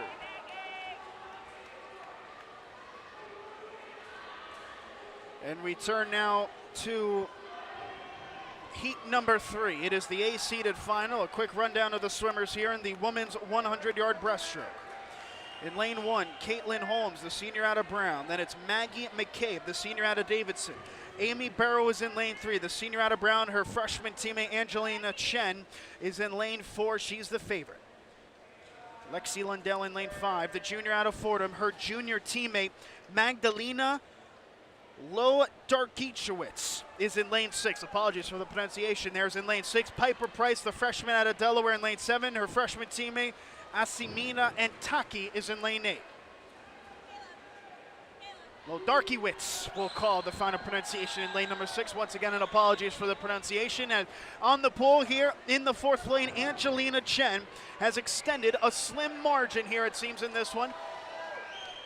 Lodarkiewicz, the Fordham swimmer, is in second. In fact, they're going to give Lundell that initial advantage, but the top 4 separated by less than 0.3 of a second as we look to see some potential drama here in the 100-yard breaststroke final. Lane 5 with the lead, that is Lexi Lundell. And Lundell with a very impressive last 25 yards, and it will, in fact, as the pyramid forms, we'll see Lundell take it. Rather, Chen, it seems, in lane 4. Apologies, it is Chen in lane 4 that took it with a 101.8. Lundell in second. Not far behind in lane number 3, we have Amy Barrow take third position. It is Angelina Chen, though, that had it. She was the number 1 seed for Brown with a 101.8 to take it. The Fordham junior in Lundell in second position.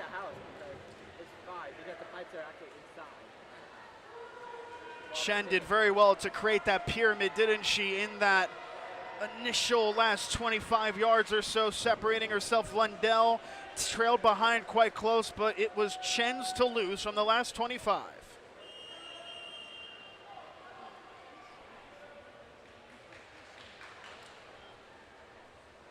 Now event 22, the men's 100-yard breaststroke.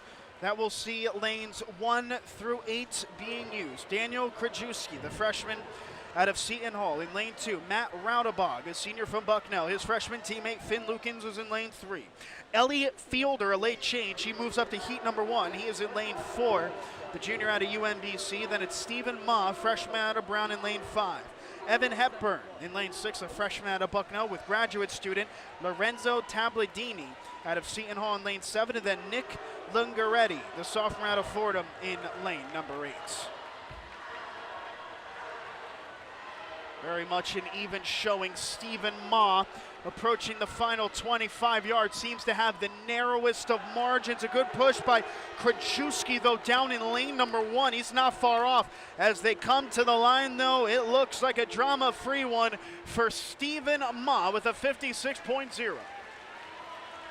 Tabladini of Seton Hall with a stellar performance late as Ma pounds the water in celebration after that win.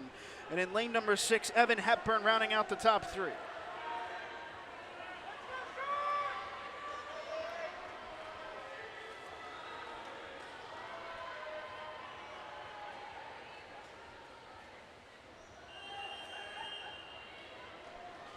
And now the B-seeded final here in heat number 2, with all 8 lanes being used.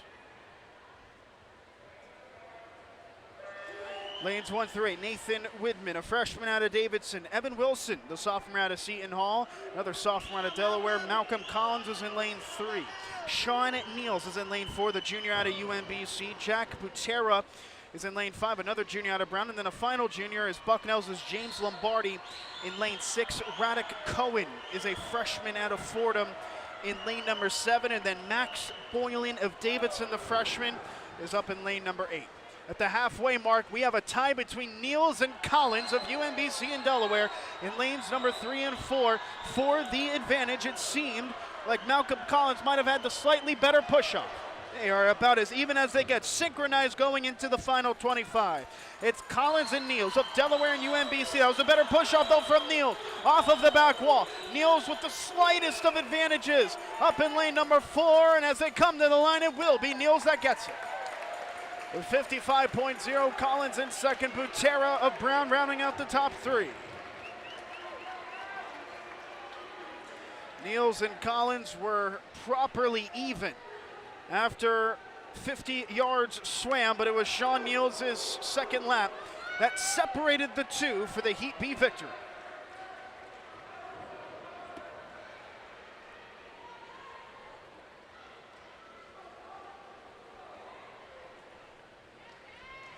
Now we get to the finale, the Heat 3 A-seeded final with lanes 1 through 8. Matvey Namakanov, the senior out of Delaware, is a decisive favorite in this competition. 100-yard breaststroke finale underway. Brian Wilbur, the sophomore out of Delaware, in lane 1. Max Macher is in lane 2, a freshman out of Fordham. Then it's Max Moore in lane 3, a sophomore out of Brown. The aforementioned Namakanov is in lane 4, the senior from Delaware. His junior teammate Manuel Osorio is in lane 5. Jake Regenwetter, the 6th lane, the senior out of Brown. Freshman out of Seton Hall, Yegor Ellerman is in lane 7. David Tapia, junior out of Fordham, rounding it out. And already we see Matvey Namakanov push the tempo. Namakanov took the men's 50-yard freestyle swim. And now, here in the 100-yard breaststroke, he is looking for another decisive victory here in that middle lane. And he is proving it here. Matvey Namakanov is in a league of his own. In lane number 4, Namakanov, his second victory of the weekend, and it is a 51.47 that matched the record that he set earlier today. Namakanov the victor. Jake Regenwetter having to settle for second up in lane 6, but that will be an event that is demanded and led by Matvey Namakanov, the senior out of Delaware, whose 51.47 matched his record-setting time in the prelims.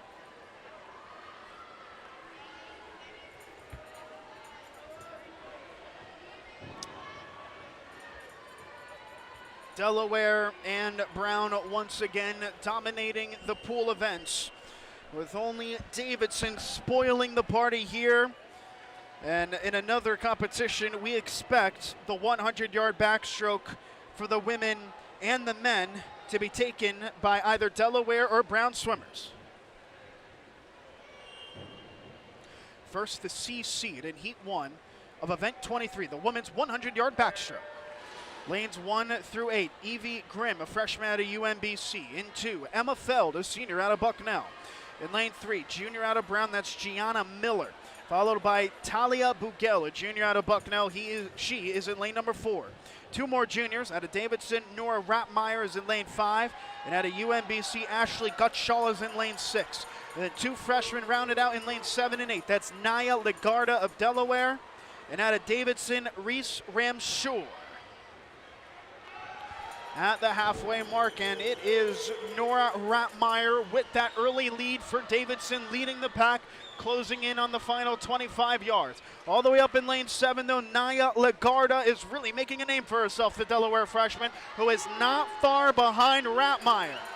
Rattmeyer still, though, with about half a body's length lead, and with 100 yards, that is a comfortable one as she takes the line first. Rattmeyer with a 56.5 for first position. Legarda, an excellent swim to take second. Bugella Bucknell having to settle for third.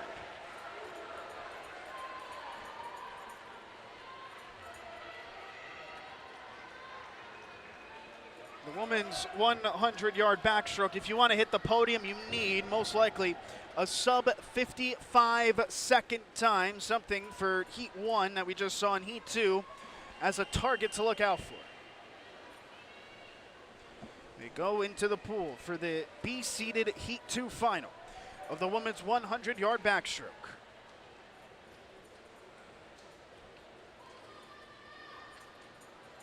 All 8 lanes once again being used. That's going to be the case for both the women and the men in this competition. In lane 1 going up, Hannah On is the junior out of Brown, and then you have her senior teammate Isabel Shapiro. In lane number 2, Sophia Burns, a sophomore out of Bucknell. In lane 3, her teammate, freshman Olivia Wainwright, is in lane 4. Freshman out of Fordham, Ella Montgomery, occupies lane 5. Lindsay Neighbor, a freshman out of Seton Hall, is in lane 6. Saskia Aikman, the freshman out of Fordham, is in lane 7, with Kyla Kelly, the senior out of Bucknell, taking lane number 8. And at the halfway mark, 1st and 5th separated by a span of less than half a second. That is how thin the margins are here in this event. Down in lane number 3, it was a good push from what looks to be Sophia Burns out of Bucknell. And in lane number 3, Burns has the slightest of advantages. Up in lane 5, Ella Montgomery has a good seam. It looks like Burns from my view, and it is, with a 55.9, 4/100ths of a second quicker than Aikman in lane 7, who took second place, in Montgomery, who has to settle for third. Sophia Burns definitely felt the bird, didn't she? And gets a bit of an applause. You saw her pointing to her teammates and the fans in the stands that were right in front of her by the time that she had touched the wall. An impressive Heat 2 victory in the B seeds. But now to the A seeds we go, and we see Delaware and Brown once again crowning the top seeds. In lane number 1 through lane number 8, Ann Thompson, a junior out of Delaware, and then 3 straight Davidson is Ann Thompson in lane 1, and then 3 straight Delaware swimmers. Those 3 swimmers, freshman Alexandria Dimitrova in lane 2, then Alishka Hajek, the senior, in lane 3. Angi Ragazzoni is in lane 4. She is the favorite. 6/100th of a second slower according to the seeds is sophomore out of Brown, Nadia Thomas. The other sophomore from Brown, Amelia Bark, is in lane 6 with their teammate, junior Brooke Manning, in lane 7, and Bianca Bukovics in lane number 8. And as of now, Ragazzoni has that initial advantage with a 25.6. And that is a quite comfortable lead, but now her teammates are trying to make it less comfortable. Alishka Hajek is the closest swimmer down in lane number 3. Delaware very much in comfortable standing here coming into the final 25. The 2 Brown swimmers are at the top trying to make a name. Thomas and Bark both making impressive runs, but in the middle of the pool, Angi Ragazzoni is going to take it. Ragazzoni with a 53.7. to lead the way for the Blue Hens. Bark of Brown with an impressive final 25, stealing second from Thomas, her teammate, in third. Hodchek of Delaware in fourth, and another Delaware swimmer in fifth. That's Dimitrova.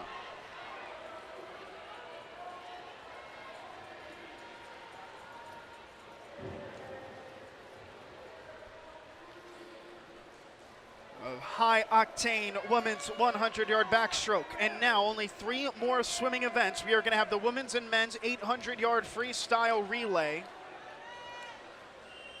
Right after, though, this men's 100-yard backstroke, that will feature 3 heats.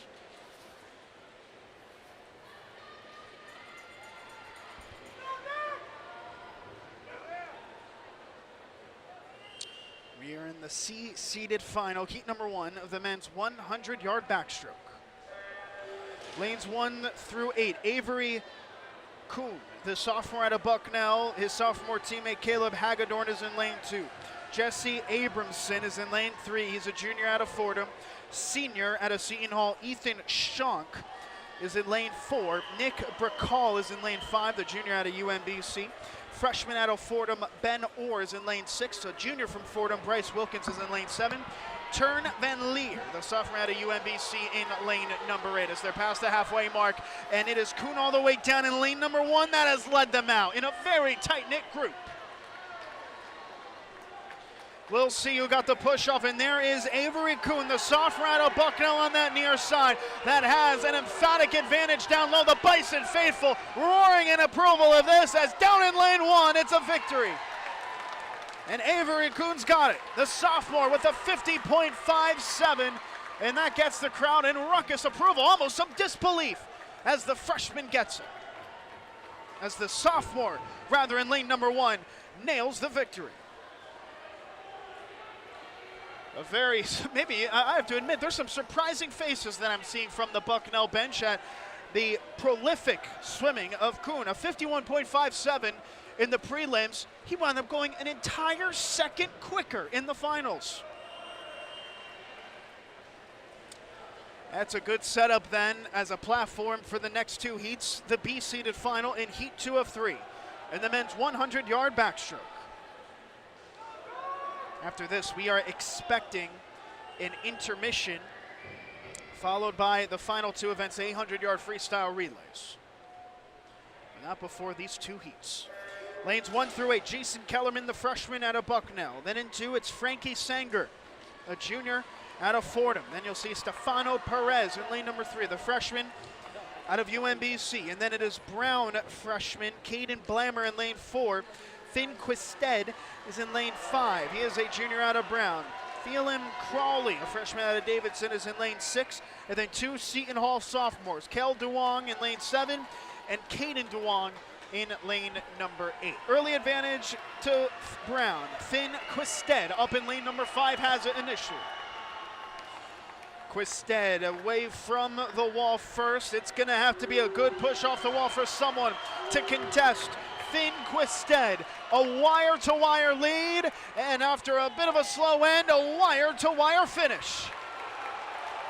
And how about coming out of nowhere, Stefano Perez of UMBC to take second place. Crawley of Davidson in third. Bucknell's is Jason Kellerman in 4th position after that one. But then we go to the heat 3, the A-seeded final, and this is the one people are leaning in their chairs for. The men's 100-yard backstroke final. Lanes 1 through 8. We'll have Quinn Marchionini, the freshman out of UMBC. In lane 2, Chris Jackson, a junior out of Seton Hall. In lane 3 is Cal Lefterov, the senior from Delaware. And then lane 4, Cade Snyder, a sophomore out of Delaware. 2 other sophomores out of Seton Hall, Ballant Morosi in lane 5, James Haney of Delaware in lane 6, senior. And it looks like we might have a false start as a result of this. The senior out of Davidson, Liam McDonough's in lane 7, Drew Davis, the freshman out of Bucknell, rounding it off as they will reset it with no horn going. And that'll allow the crowd to lean into this final event following in the specialties.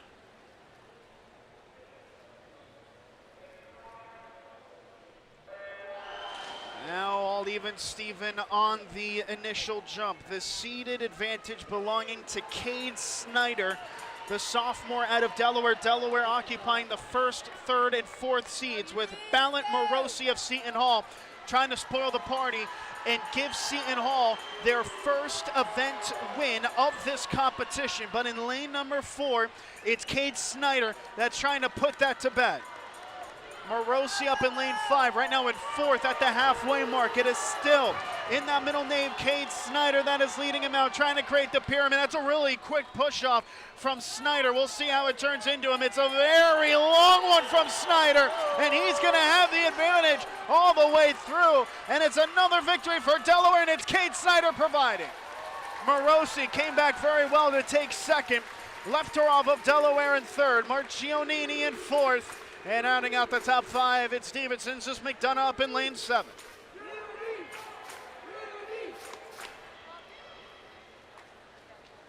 And with that, after that victory from Cade Snyder, we are going to reach our intermission in this evening's swimming competition. Stay tuned in. We will have the women's 1-meter diving competition. Elle Jacobson, the junior out of Davidson, who had the 3-meter victory yesterday, is looking to make it another win, this time from 1 meter high. But when we return, we will have the women's and men's 800-yard freestyle relay. Once again, live on YouTube, you're tuned in to the Bucknell Invitational.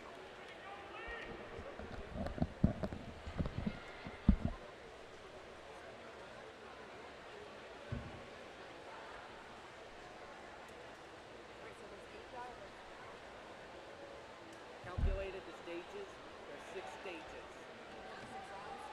6, I call it stages.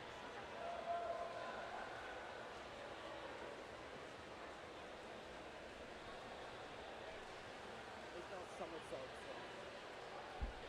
It's supposed to be S-A-L-T-S. Why?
6.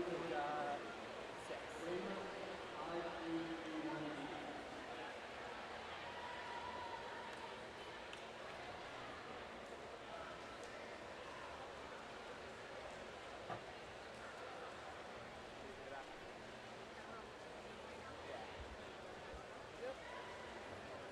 I'll put this right here. I'll put this right here. The cheerleading pop-up.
off of this angle.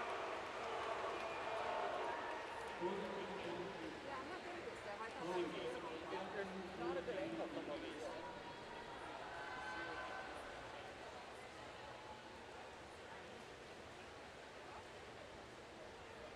If it was a body board over here, that's what would happen. That was really pretty.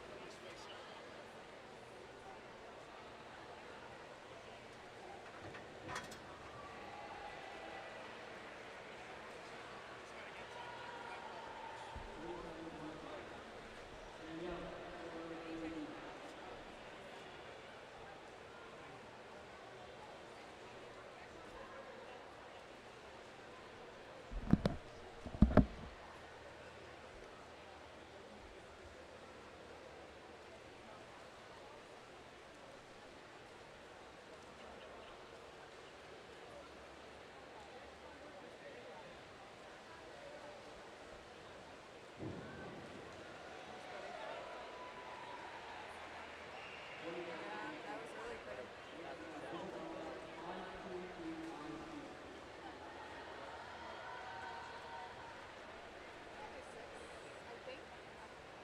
I'm not sure though.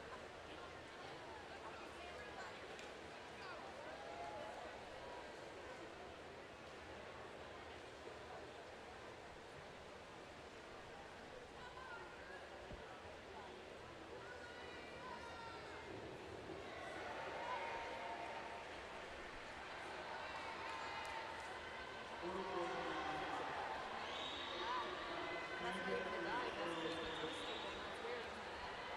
Cool, wrap on that. Oh, here we go. That's our score. Oh, that's a tough. That's our score right there, 219. Just gotta get better than 272. Yeah.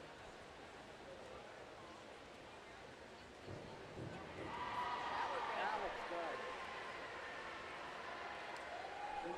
Oh, Oh, I thought that looked better than that. I don't know. I don't know how they're judging. probably the splash. Yeah, maybe. Like when it's not a dive, it's hard to figure out.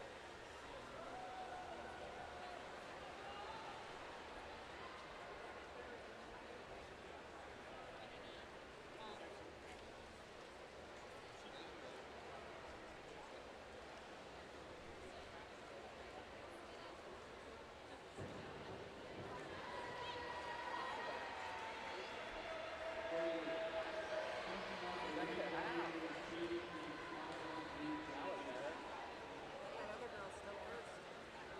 I'd be surprised if there was actually straight stuff. I thought there was only 6 rounds, but maybe there's 8. I don't know. I don't know. There's no way there's gonna be 8. I don't think any of the girls are lining up after this. Like I said, this is it.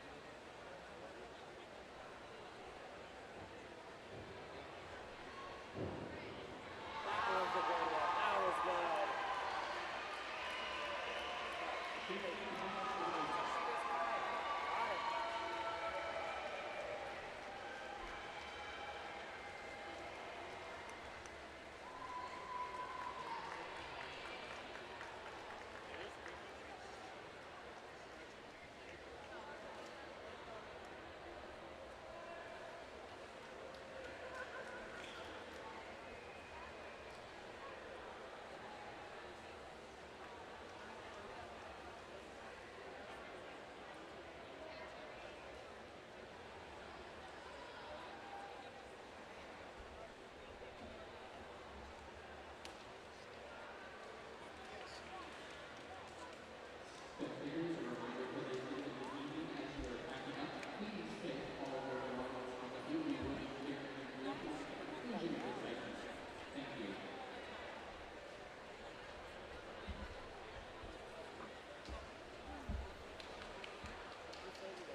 And welcome back into the Kinney Auditorium. You're tuned in live on YouTube to the Bucknell Invitational. We are set for the last two swimming events. It's the two longest ones of the evening, event 26 and 27, the women's 800-yard freestyle relay, which is already underway. The freestyle relay of 800 yards for the women will feature 3 heats, and for heat number 1, only 4 teams of their C seeds taking place. In lane number 3, it is the University of Maryland, Baltimore County, or UMBC. Lane number 4, we'll see the hometown Bucknell Bison take the fold. Fordham will occupy lane number 5 with Davidson in lane number 6. Just had a look at the end of the women's 1-meter diving competition. We will get those results over to you at its most soonest available opportunity, but in the meantime, we have a look at heat 1 of 3. The men's will have 3 total heats as well. The boards notably still showing the diving times, and just on a dime, our excellent crew down in the sarcophagus here at the Kinney Auditorium giving the correction. Those are the score lines, and so far through this first leg, still time to go until the second leg of 4 takes place. It's got a pretty even-keeled start, admittedly. In lane number 4, looks like Bucknell has the slimmest of margins with that pink swim cap befitting them. Still under 30 seconds on the swift times. Bucknell and UMBC almost separating themselves a bit of a slow last lap from the Davidson first-legged swimmer. That's allowed the two teams towards the near side to separate themselves ever so slightly. Now into the second transition time. It should be noted Bucknell are the favorites to take this heat with a time seeded of 7 minutes, 42 seconds, .3. The quite outward favorites, notably in this competition, is going to be Brown in the A seed when they begin. They are expected to have a 12-second gap amongst the next closest team, that is Delaware's A team, notably. But in this C seed, at least, Bucknell, the school with the initial advantage in the second leg of 4. It's Bucknell from UMBC. And then all the way at the top, you will see Davidson in third, with Fordham rounding it out up in lane number 5. Well, you take everything that you learn out of endurance swimming, how important it is to keep the stamina, keep the composure, and keep the consistent lap times, and you quadruple it with 4 total swimmers taking part.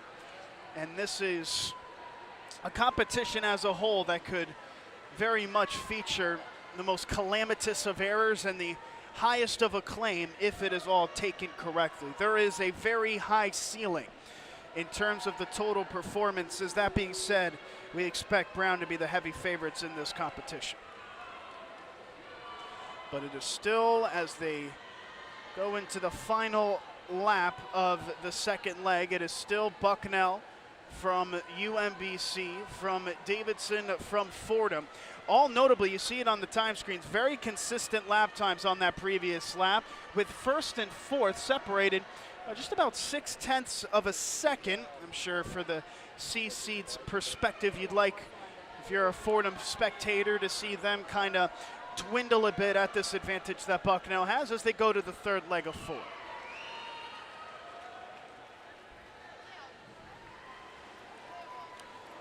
And only 1 over the 31-second mark on the tail end of that second leg.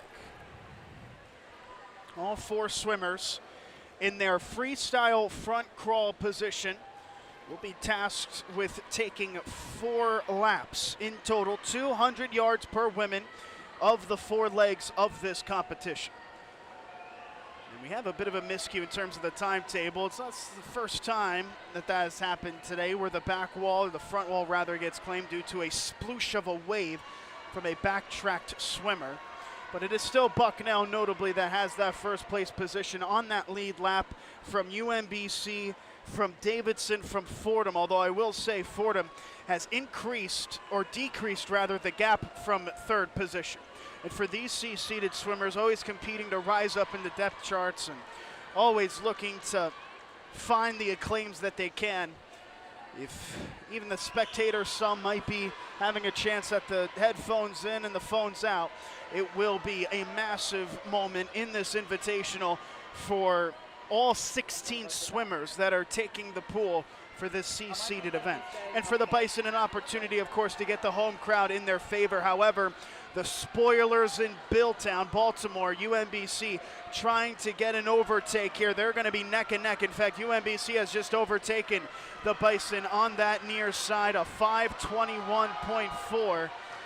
There was a delay on the timetable, so they're going to have to resort to the timekeepers that are located on the left side. The people that permeate that left side will have the final official time due to some of the miscues that are taking place on the mat on the left-sided wall, but we can't confirm. Almost in synchronized stance, it is UMBC from Bucknell, from Fordham, from Davidson as they come into this final leg. A very even synchronization that Bucknell is trying to break now. Bucknell and UMBC further extending themselves away from Fordham and Davidson as they approach the halfway mark in the pool on the first 50 yards of 200 swam in this leg. But it will still be UMBC from Bucknell, and now with the timetables corrected, Bucknell was 1.45 seconds quicker on that previous lap. The Bison have the advantage and the momentum, and they're looking to get the overtake once more. The Bison have led for a majority of this competition in the C-seed. UMBC had a very impressive third leg, though, to overtake the hometown Bison. But here in Lewisburg, Bucknell have now retaken the lead at the halfway mark in this final leg. Bucknell from UMBC, and after having relinquished third place, Davidson has now retaken third place away from Fordham in that top lane.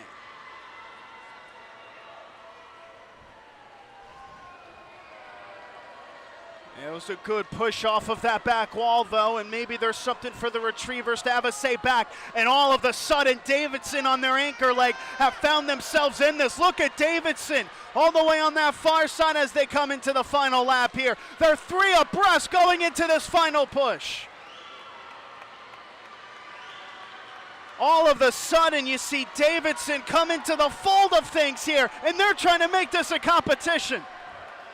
Davidson have come out of nowhere. They were in fourth place at the third leg, and it looks like they've just taken the lead here coming into the depths. Look at this, three abreast coming into the final 10 yards. It's UMBC, Bucknell, and Davidson to the line, and Davidson's done it. A simply sensational anchor leg as Davidson takes the C-seed with a 7-minute 50.4. An incredible comeback for the team up in lane number 6. UMBC in second position, Bucknell in third, Fordham rounding it out. And that is something to set the tone, isn't it? In the restart from the intermission, Davidson with a surprise victory. Did not have a seeded time, but they find themselves first amongst the C-seeds with a comeback victory on the anchor. Well, I'm not sure. We don't have the official names of the swimmers taking part in the relays, but I tell you what, that anchor swimmer from Davidson, I think she has rather earned a spot higher up on the depth chart for her performance there. That was stupendous.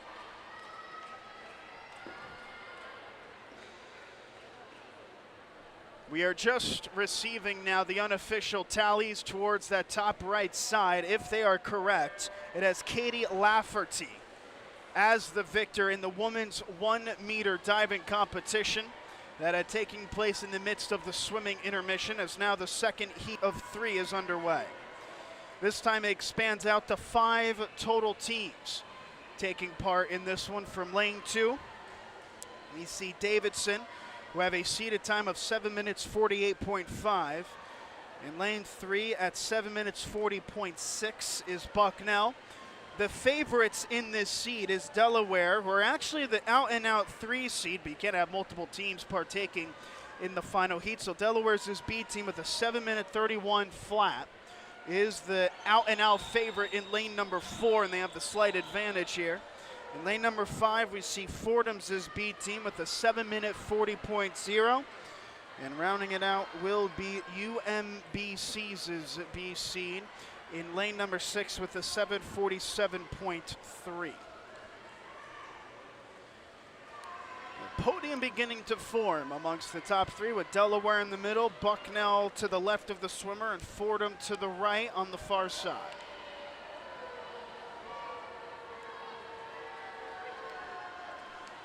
Delaware are the heavy favorites. They are favorites by 9.02 seconds ahead of the next closest seed in Fordham. Bucknell only 0.6 behind the Rams there, so we expect a very enticing battle for second position as this first leg is about to reach its conclusion.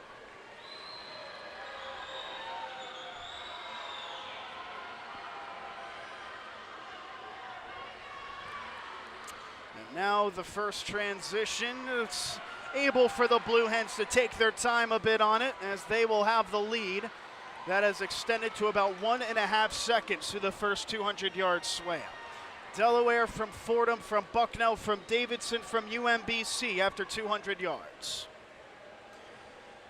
And in the midst of things as well, we are getting now the final scores for what took place in the women's 1-meter diving. We'll have the top 5 in just a few moments' time, and now we can tell you that the winner is Fordham's is Katie Lafferty, the graduate student in the women's 1-meter diving, has won the first competition for Fordham in this Bison Invitational. Settling for second will be Isabella George, a junior out of Brown, who is seated as 4th in the competition. According to the preliminary, she jumped up to second position. In third place is her teammate, Elena Ye, the senior out of Brown, who took third. Fourth place is Alex Pastris, the senior out of Delaware. This is once again the women's 1-meter diving competition. And in 5th place, the winner notably in the 3-meter dive, Elle Jacobson, who will settle for 5th in the 1-meter dive, the junior out of Davidson. Delaware still in front, but maybe not by as comfortable a margin as some predicted going into it. Bucknell, thanks to a very impressive push-off down in lane number 3, has brought it down to about half a body's length. Bucknell was 5/100ths of a second quicker on the previous lap as they get started for the third exchange. Well, this was supposed to be a really tight battle for second. However, at the halfway mark, we have ourselves a little bit of a battle for first as Bucknell goes neck and neck with Delaware through 400-yard swam of 8. A better push off of the mat as well. Bucknell was 0.6 of a second quicker. The margins are perilously thin here in the B seeds between the Bison and the Blue Hens. That was a much better push off of the back wall, though, from the Blue Hen swimmer in the third leg of 4, and it looks like she will have the faster time through the first 50 yards of leg number 3, and that will be the case by about 2.5 tenths. It is in total a difference of about a second in favor of the Blue Hens over the Bison. This third leg is crucial. The Bison cannot afford to relinquish any sort of timing here. In the rest of the pool, up in lane number 5 and in third place is Fordham. UMBC is up in lane 6, and falling behind in lane 2 is Davidson. Bucknell have not given the Blue Hens much room to roam here, although Delaware with another quicker lap there on the last 50 by the span of just 1/10 of a second. Is this now the time for the Blue Hens to extend? Delaware's bench notably is in the middle of the pool on the far side. Bucknell's bench is on the near side, and now the Blue Hens are starting to extend all the way up to a body's length. This is going to be the quickest lap that they have run against the Bison through the last couple of legs. The difference now, though, only 8/100ths of a second, and I have to say I'm quite surprised by that. A good advantage by Bucknell at the end, and they had a sizable push-off as well, and the Bison are clawing back. It is going to be Delaware and Bucknell, Bucknell and Delaware, it seems, all the way into this final leg. Well, it seemed like the Blue Hens are going to start to extend the advantage a little bit, but look at the final 10 yards here. In fact, the Bison might have the advantage going into the 4th. They do not have the advantage, but the difference is just 1/10 and a half, and that's a much better push off of the pad. And the Bison will be level with the Blue Hens after the first 25 of the final leg. It's Bucknell from Delaware, and it's getting close all of a sudden at the top between Fordham and UMBC for third position. UMBC chasing down the Rams of Fordham in lane number 5 for third position. We can confirm Bucknell now has the advantage by about half of a second on the previous lap. They now lead by 0.3 of a second. There is no room for error for either of these two swimmers. They are pushing themselves all the way to the brink here in this endurance competition. This will not be most likely for points at the final embarkment of this. However, it is for pride and it is for the B-seeded victory, and that is what these two swimmers are fighting for. And the Bison faithful are very much cheering this one on. So much time and so much distance left to be swam by both of these athletes, but Bucknell and Delaware, these two have pushed themselves to the absolute brink. They're separated by about an arm's length here in this B-seeded competition. In lane number 3, the Bison with the advantage off of the push. They were faster by 0.4 of a second. The overall advantage is 0.8 of a second, and the crowd begins to roar in approval for this. UMBC holding on perilously against Fordham in the top for third position. The Bison, though, are extending their advantage here in the anchor leg. The Bison in second throughout, but they take first at the anchor with a 7:31 flat. Delaware in second, a big battle for third place. And holding on will be Fordham for that third place position, with UMBC not far behind. And a credit to Davidson as well, who are as far as a pool's length behind. They did recover quite well in the end, but it will be only 5th position for them.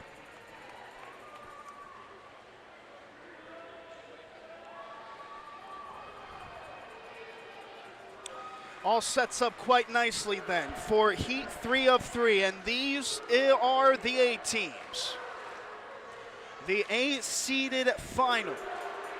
And we have an emphatic advantage potentially for Brown in lane number 4. Their seeded time of 7 minutes and 15 seconds flat placed 12.2 seconds quicker than the next closest in Delaware's is 18. And an astonishing 18 seconds quicker from the next closest team in Fordham. Bucknell, though, celebrating on the near side with their B-seeded win, but we know the spoils belong to what takes place here in the A side of things.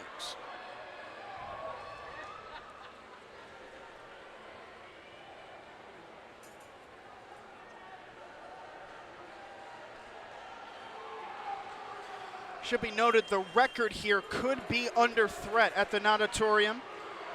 The record in this pool, 7 minutes 11.29, set 8 years ago back in 2017.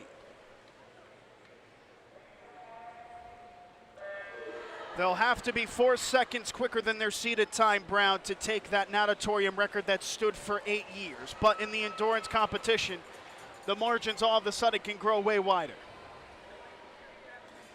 The outlet here for heat 3 of 3. It is the first time that we will see Seton Hall and Brown notably in this competition. Seton Hall is all the way down in lane number 1. They have a seeded time of a 7 minute 50.87. They are 35-second underdogs. In lane 2, UMBC, who has a seeded time of a 7:37.3. In lane number 3 is Fordham, who are predicted to finish third with a 7:33.6. Predicted to finish third notably in this heat. But the big favorites is Brown. 7 minutes, 15 seconds flat. They are stationed in lane number 4. In lane 5 with a 7:27.19 is Delaware. They're predicted to finish second, and they're neck and neck with Brown currently in this first leg early. In lane number 6 we'll see Bucknell, who has posted a time of a 7:34.1. And rounding out with the 6th seed is Davidson. In lane number 7, they have a seeded time of a 7:40.57. Well, it's only fitting that Delaware and Brown would be nip and tuck here through this first leg. that's only got about 35 yards and change left in it. This is a 25-yard short course, wire-to-wire course that these swimmers will operate in. And these two have set the standard throughout this invitational, throughout this evening, and it looks to be throughout this first leg as well. They are going to be even going into the next leg. Delaware with a 0.3 of a second advantage. They were 0.09 seconds ahead on that final lap, and Delaware wants to provide a scare.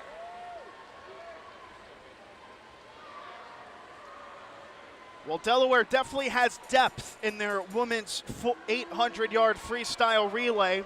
We mentioned the number 1 seed was emphatically Brown. The number 2 seed, Delaware's A team. The number 3 seed was Delaware's B team.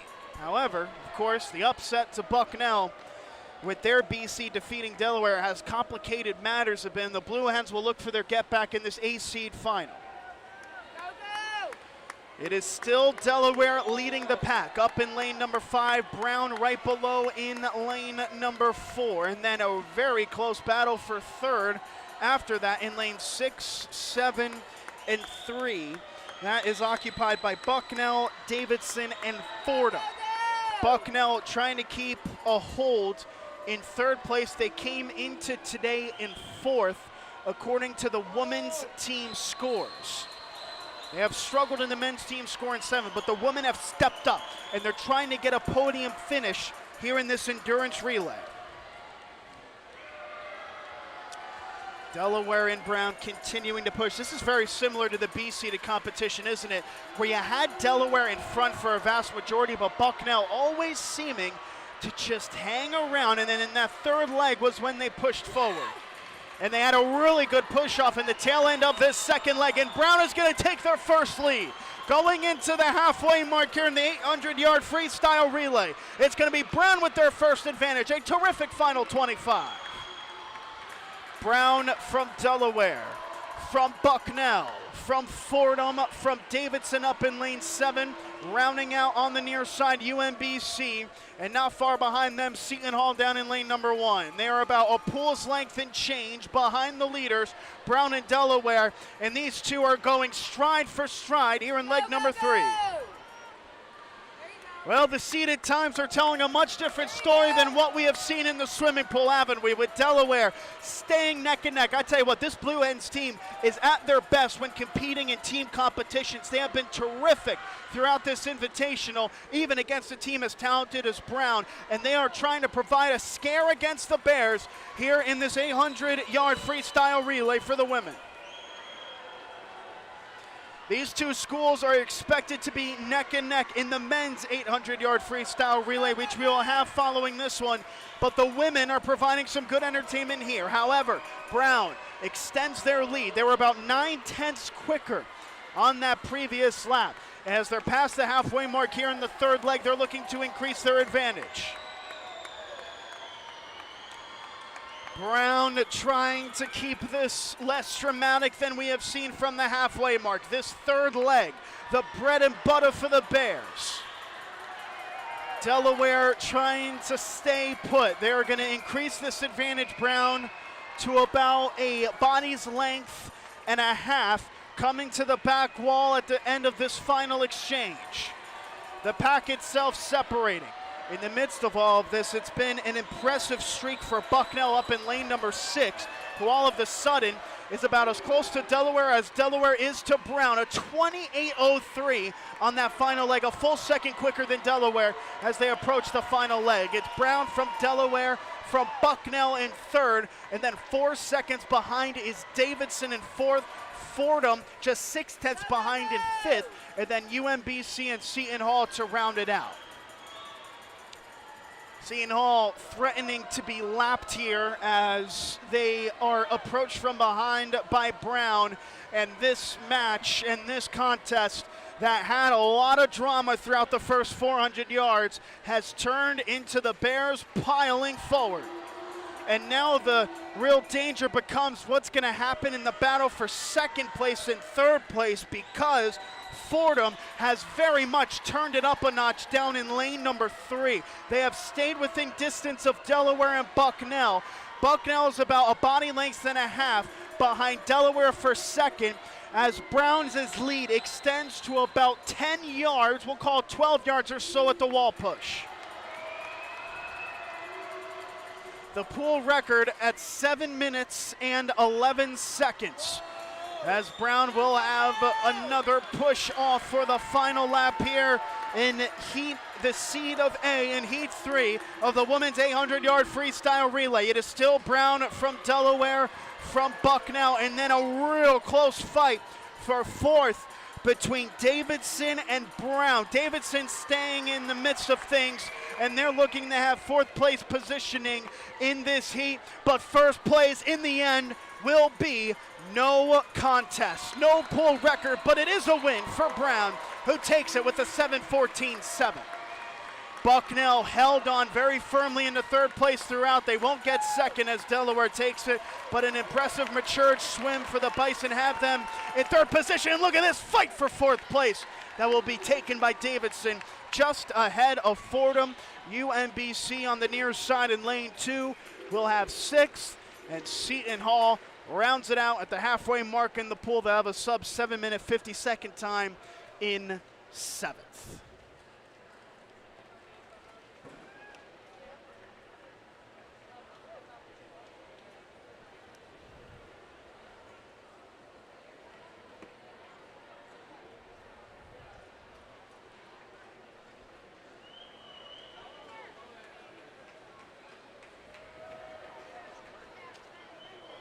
Trying to get a peek at the updated team scores for the women, and with that result now final, we can't confirm that Bucknell has overtaken Fordham, on my view, for third place in the women's team standings. It is still Brown from Delaware, but now Bucknell has overtaken Fordham for third place positioning, and that is only going to improve based off of what we saw here in the women's 800-yard freestyle relay. Bucknell's men, though, still in last place. And they'll look to improve their margin in the men's 800-yard freestyle relay, which is set to take place 3 total heats. Will be performing to close out day 2 of 3 of the Bucknell Invitational. Brown has only built up their lead on the men's side of things. From Delaware, from UMBC, Seton Hall approaching themselves now in 4th, with Davidson in 5th, Fordham in 6th. We mentioned the aforementioned Bison rounding them out. Brown with over 1,000 points. They have an advantage of over 400 points from Delaware in 2nd position. And more than a couple of scratches in Heat 1 of 3. In the men's 800-yard freestyle relay, the seed team's on deck as we are underway.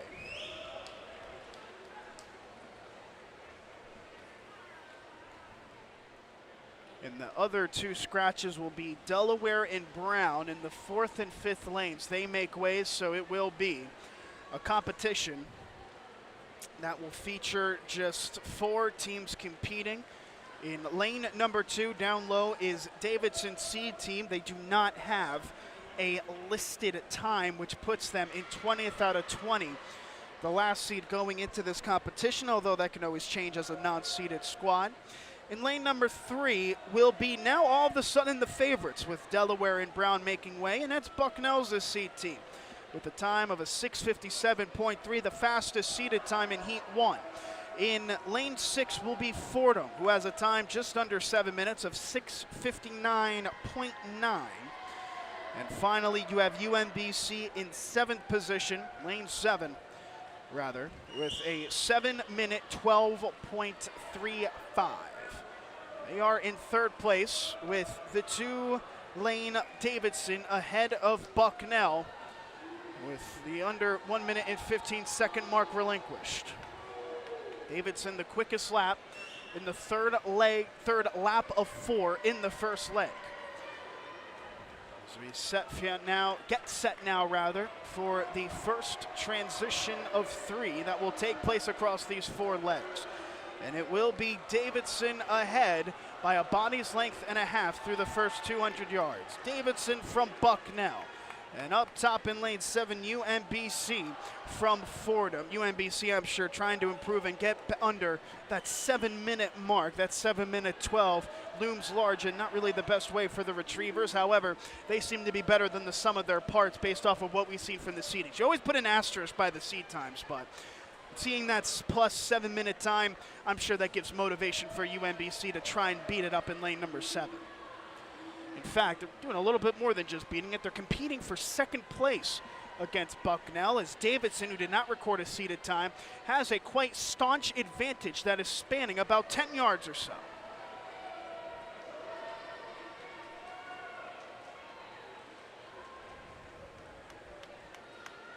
Davidson from UMBC, who has overtaken Bucknell. In fact, UMBC just put on the second fastest lap of the group, just behind Davidson, who had a time under 26 seconds on that lap. And UMBC at the top only extending their advantage for second place, while Davidson down low, a 26.8 on that previous lap. UMBC is now the quickest lane running here with a 26.2. They're in second, ahead of Bucknell, ahead of Fordham.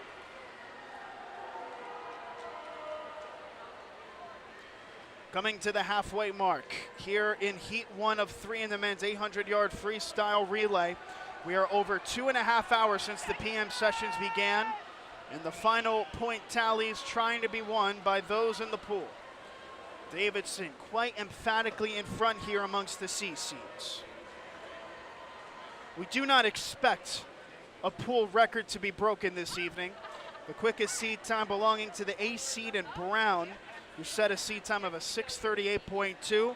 That is 20 seconds slower than the pool record set, in fact, earlier this year in the fall by the United States Military Academy, by Army, who had a 6:18.6 just a month ago here at this very pool. The 6:18 mark not expected to be beaten, but who will take the top step of the podium in the men's 800-yard freestyle relay, very much yet to be determined. This is a very close group of teams, with the first seed and the fourth seed separated by less than 3 seconds, and the top 6 seeds separated by less than 8 seconds. Brown is the favorite, but only about 8/10 behind is Delaware's A team, followed by Brown's B team, and then you've got UMBC's A team as the 4 seed, with just a 1.5 second difference, and that could be the slimmest of margins from 800 yards away.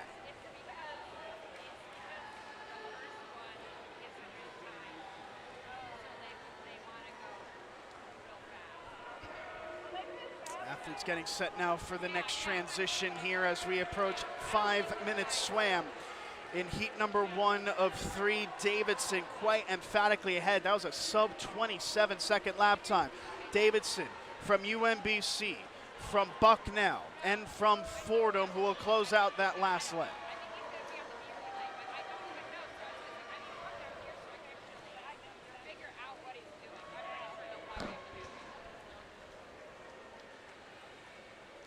In the context of the point scores, it's already looking very slim that anyone could topple Brown in the men's standings. You're looking for potential overtakes, and that middle of the pack is very much congested in the team points. Second place Delaware and 5th place Davidson, separated by less than 250 points. You are very much 1 or 2 very excellent events away from catching up to Delaware on the men's side of things. But it looks like this event, in this invitational for the men at least, will be a battle for second position.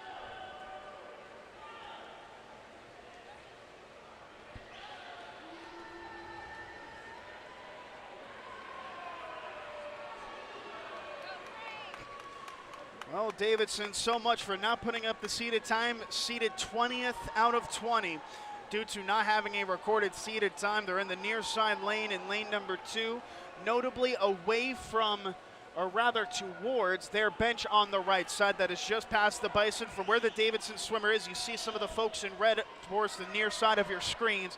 That is the Davidson bench cheering on their hometown school, and they are going to cheer on a very impressive heat C seed rather in heat number 1 victory with a time of a 6:47.2.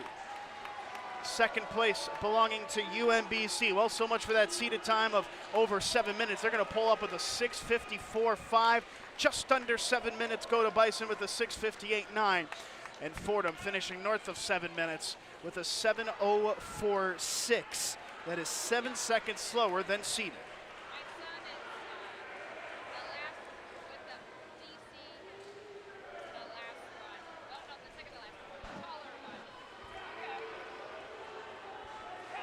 We're starting to get the unofficial times from the women's 800 free relay. I'm very curious to see how it will all percolate in terms of the overall seeding with the impressiveness of the BCs from some of the teams that we can't confirm. It's Brown, Delaware, and Bucknell with Davidson all finishing in the top 4 in the end with times just south of 7 minutes and 30 seconds. And the best B team, in fact, belonging to Bucknell as well, who also placed 6th. So necessary double points for the Bucknell women.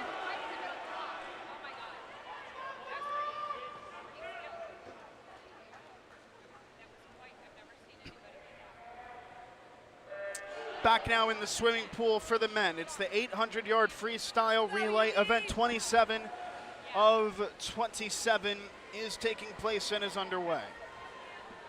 This time all 7 schools competing in this invitational feature here in this one. From lanes 1 through 7. And lane 1 with a seated time just north of 7 minutes. 7-minute flat, 0.56 is Seton Hall. Bucknell is the number 2 seed. In lane 2, rather, not the 2 seed. They are in lane 2 with a 6:55.6. Davidson in lane number 3 posts a seated time of a 6:52.0. The favorites in this heat emphatically are Brown with a 6:41.8. Only a second behind, though, in lane number 5 is Delaware, who has a time of a 6:42.8. And then Fordham is in lane 6 with a 6:54.9. And rounding out in lane number 7, the University of Maryland, Baltimore County with a 6:57.1 seeded time. Don't tell that to the Baltimore natives, though, because they're the ones, in fact, with the advantage through a good chunk of the first leg swam. I believe 150 yards have been swam already, and it is the Retrievers ahead, in fact.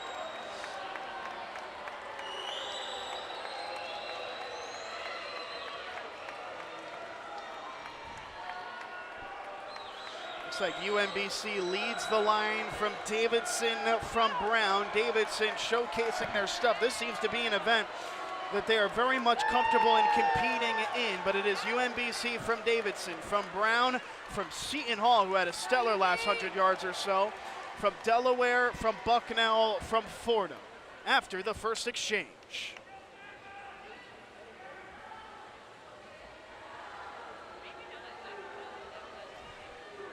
We've got some pretty far out spreads in terms of the swimmers, but neither first and last separated by more than about half of a pool's length.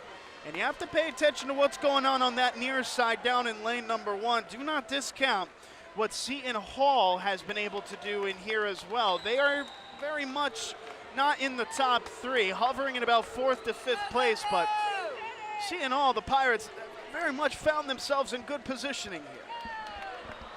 UMBC continuing to be the pace setter. Davidson continuing to be about half of a stroke behind, with Brown and Delaware not far back. Starting to fall out of the course here is Bucknell, and in the 6th lane in Fordham, those two are a bit further back from the rest of the pack, as now the third-legged swimmers take their marks rather.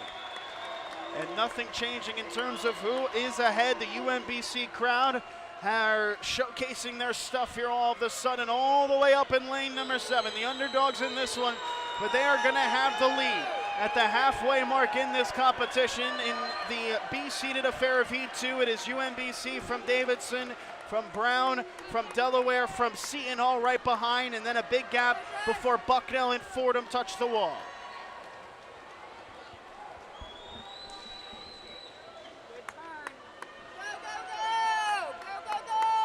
UMBC were predicted to finish 6th, according to the seed times, in this heat.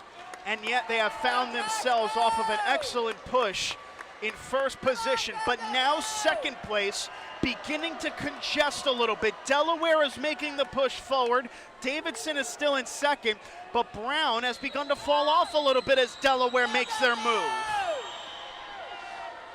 And now we can confirm an overtake with Delaware ahead in third position. Ahead of them is Davidson in second, UMBC about a body's length ahead of that pack for second place. Seton Hall is starting to dwindle a little bit here on the near side. They're not too far away though in 5th position. Seton Hall just doing enough to stay around the pack here on that near side. You can barely see them on your screens. But as the crowd begins to raise in approval, they still find themselves in this competition. And now we see the pack catch up to UMBC. It is Davidson trying to make the move. And Brown, who looked to be falling back, has all of a sudden pushed themselves forward. They're going to be 3 abreast as they come into this final exchange, and the crowd is loving it. It's going to be Davidson from Brown, from UMBC, from Seton Hall, from Delaware. Bucknell is going to be in a real tough fight with Fordham for 6th and 7th, but all eyes are turned to the front loaders. And in the front, we have Brown overtaking Davidson. Brown is going to have their first lead here in this second heat. A 22:05, and that leads to some rapturous applause as well as Davidson maintains a spot in second. All under 23 seconds are the first laps for everyone but Fordham.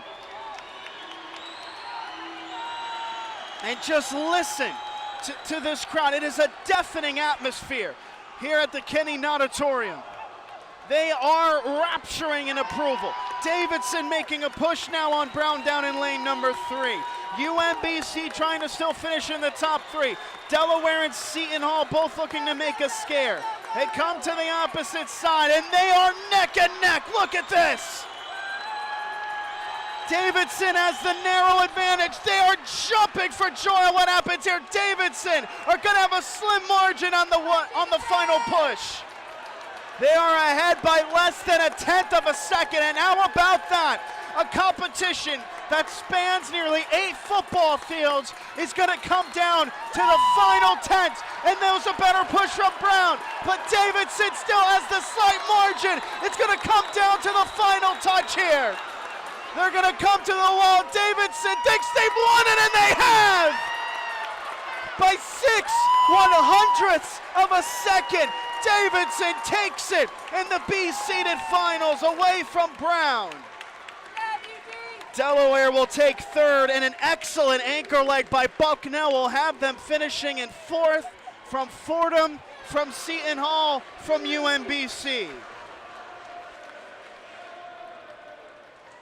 And Davidson's turn to bring the atmosphere here at the Kenny Auditorium on what was a sensational heat for them.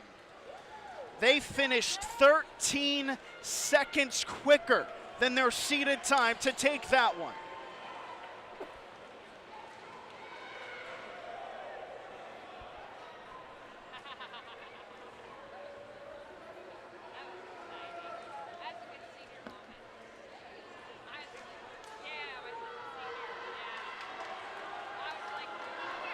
And that all sets the tone for what is going to take place here then. The Heat 3 final competition on this Saturday evening. The B-seed brought the crowd, and now it's up to the first team, the first stringers, to match the atmosphere that's been set here in Lewisburg.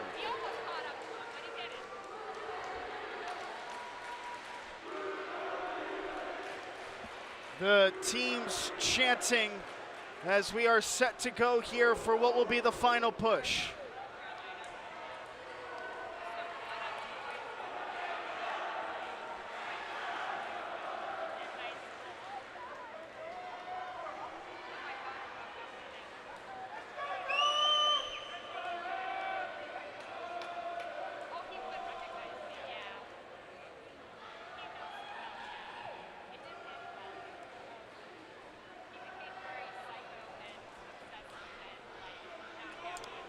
Just the slightest of delays here as the teams begin to take their marks. Some happenings taking place on the left side that helps build up the anticipation for this one.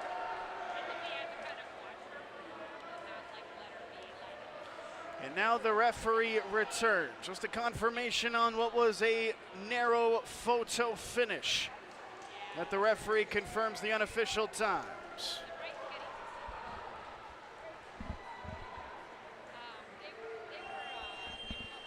And now the athletes in the swimming pool one last time. At least for this evening here at the Kinning Auditorium, the men's 800-yard freestyle relay final.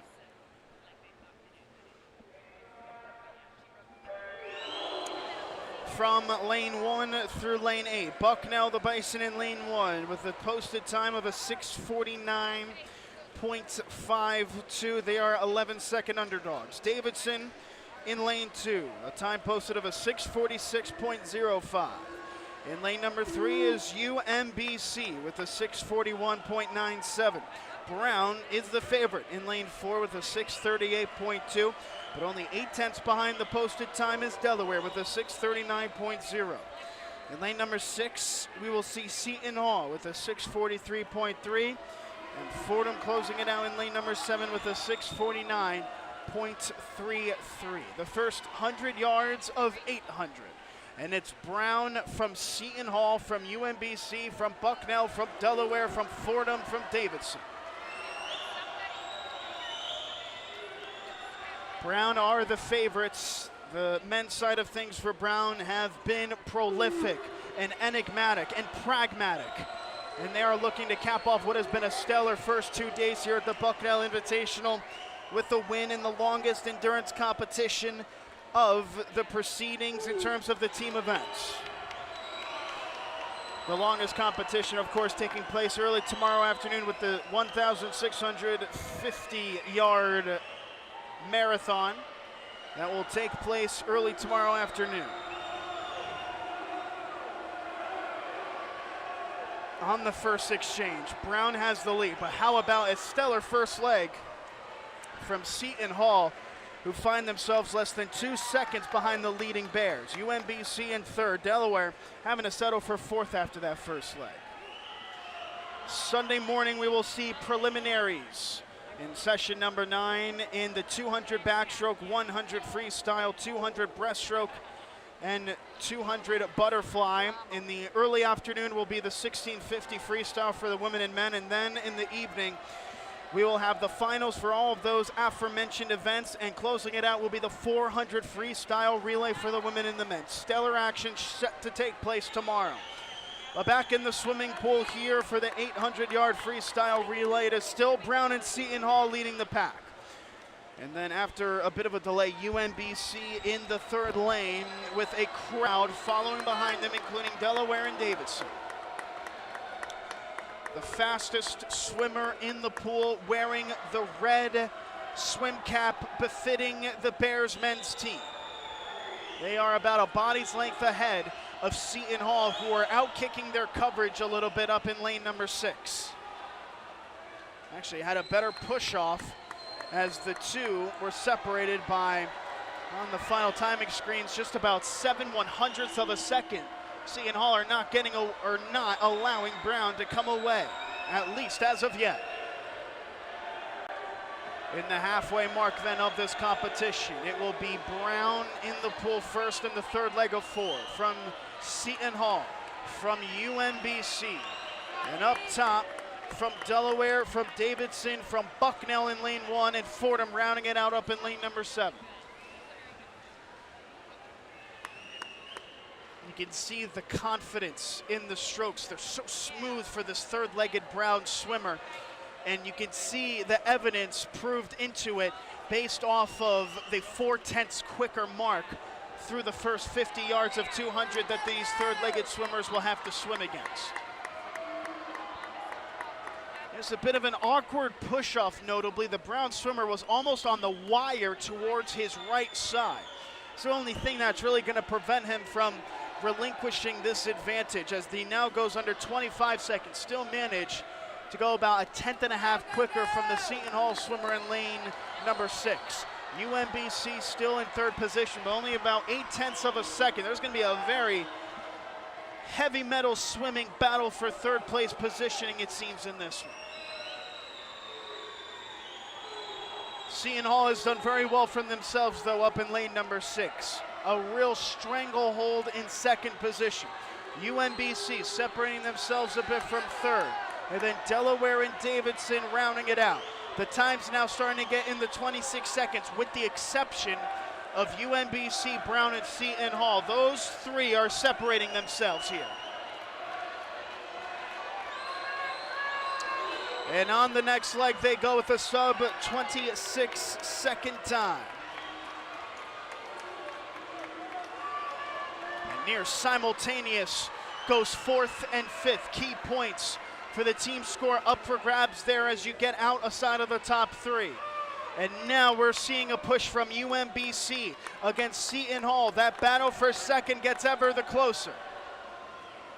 But it will look like the drama will be situated and kept for second place positioning. However, that was a pretty good push off there from the Seton Hall swimmer and the UMBC swimmer to try and catch up to Brown in the middle of the pool in lane number 4.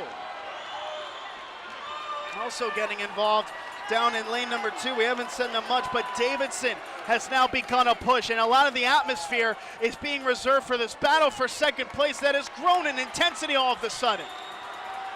Brown keeping it drama-free for who's going to take it, but second place has all of a sudden created a lot of intrigue from the spectators here. Brown, Seton Hall, UMBC, and Davidson. The latter three fighting for second position, and the Davidson crowd is very much roaring in approval. We'll get a look at the timing screens. They're going to be slightly quicker than Brown even, and Delaware for that final position on the podium. But once again, as far as first place goes, it will be kept drama-free as Brown will take it. The question is Seton Hall or UMBC. Seton Hall did so well to hold on to second, and they will take second in the end. With UMBC in third, Davidson in fourth, and after a delay, fifth place will go to Delaware. The latter two lanes competing, and Bucknell will take sixth with Fordham in seventh. So Brown, the victors in the final competition, and that wrapped things up for night number 2 here at the Kinney Auditorium. For final team scores and final official results, go to the Bucknell Athletics website, and we will be back here tomorrow for commentary in the morning and the evening as we wrap up the Bucknell Invitational Sunday morning and Sunday afternoon. Before Saturday, that'll wrap it up. Here from Lewisburg for our executive producer, Adam Contini, director, Maria Rizzuta, and camera operator, Jason Fliegelman, I'm Nicholas Severini, saying so long from Lewisburg.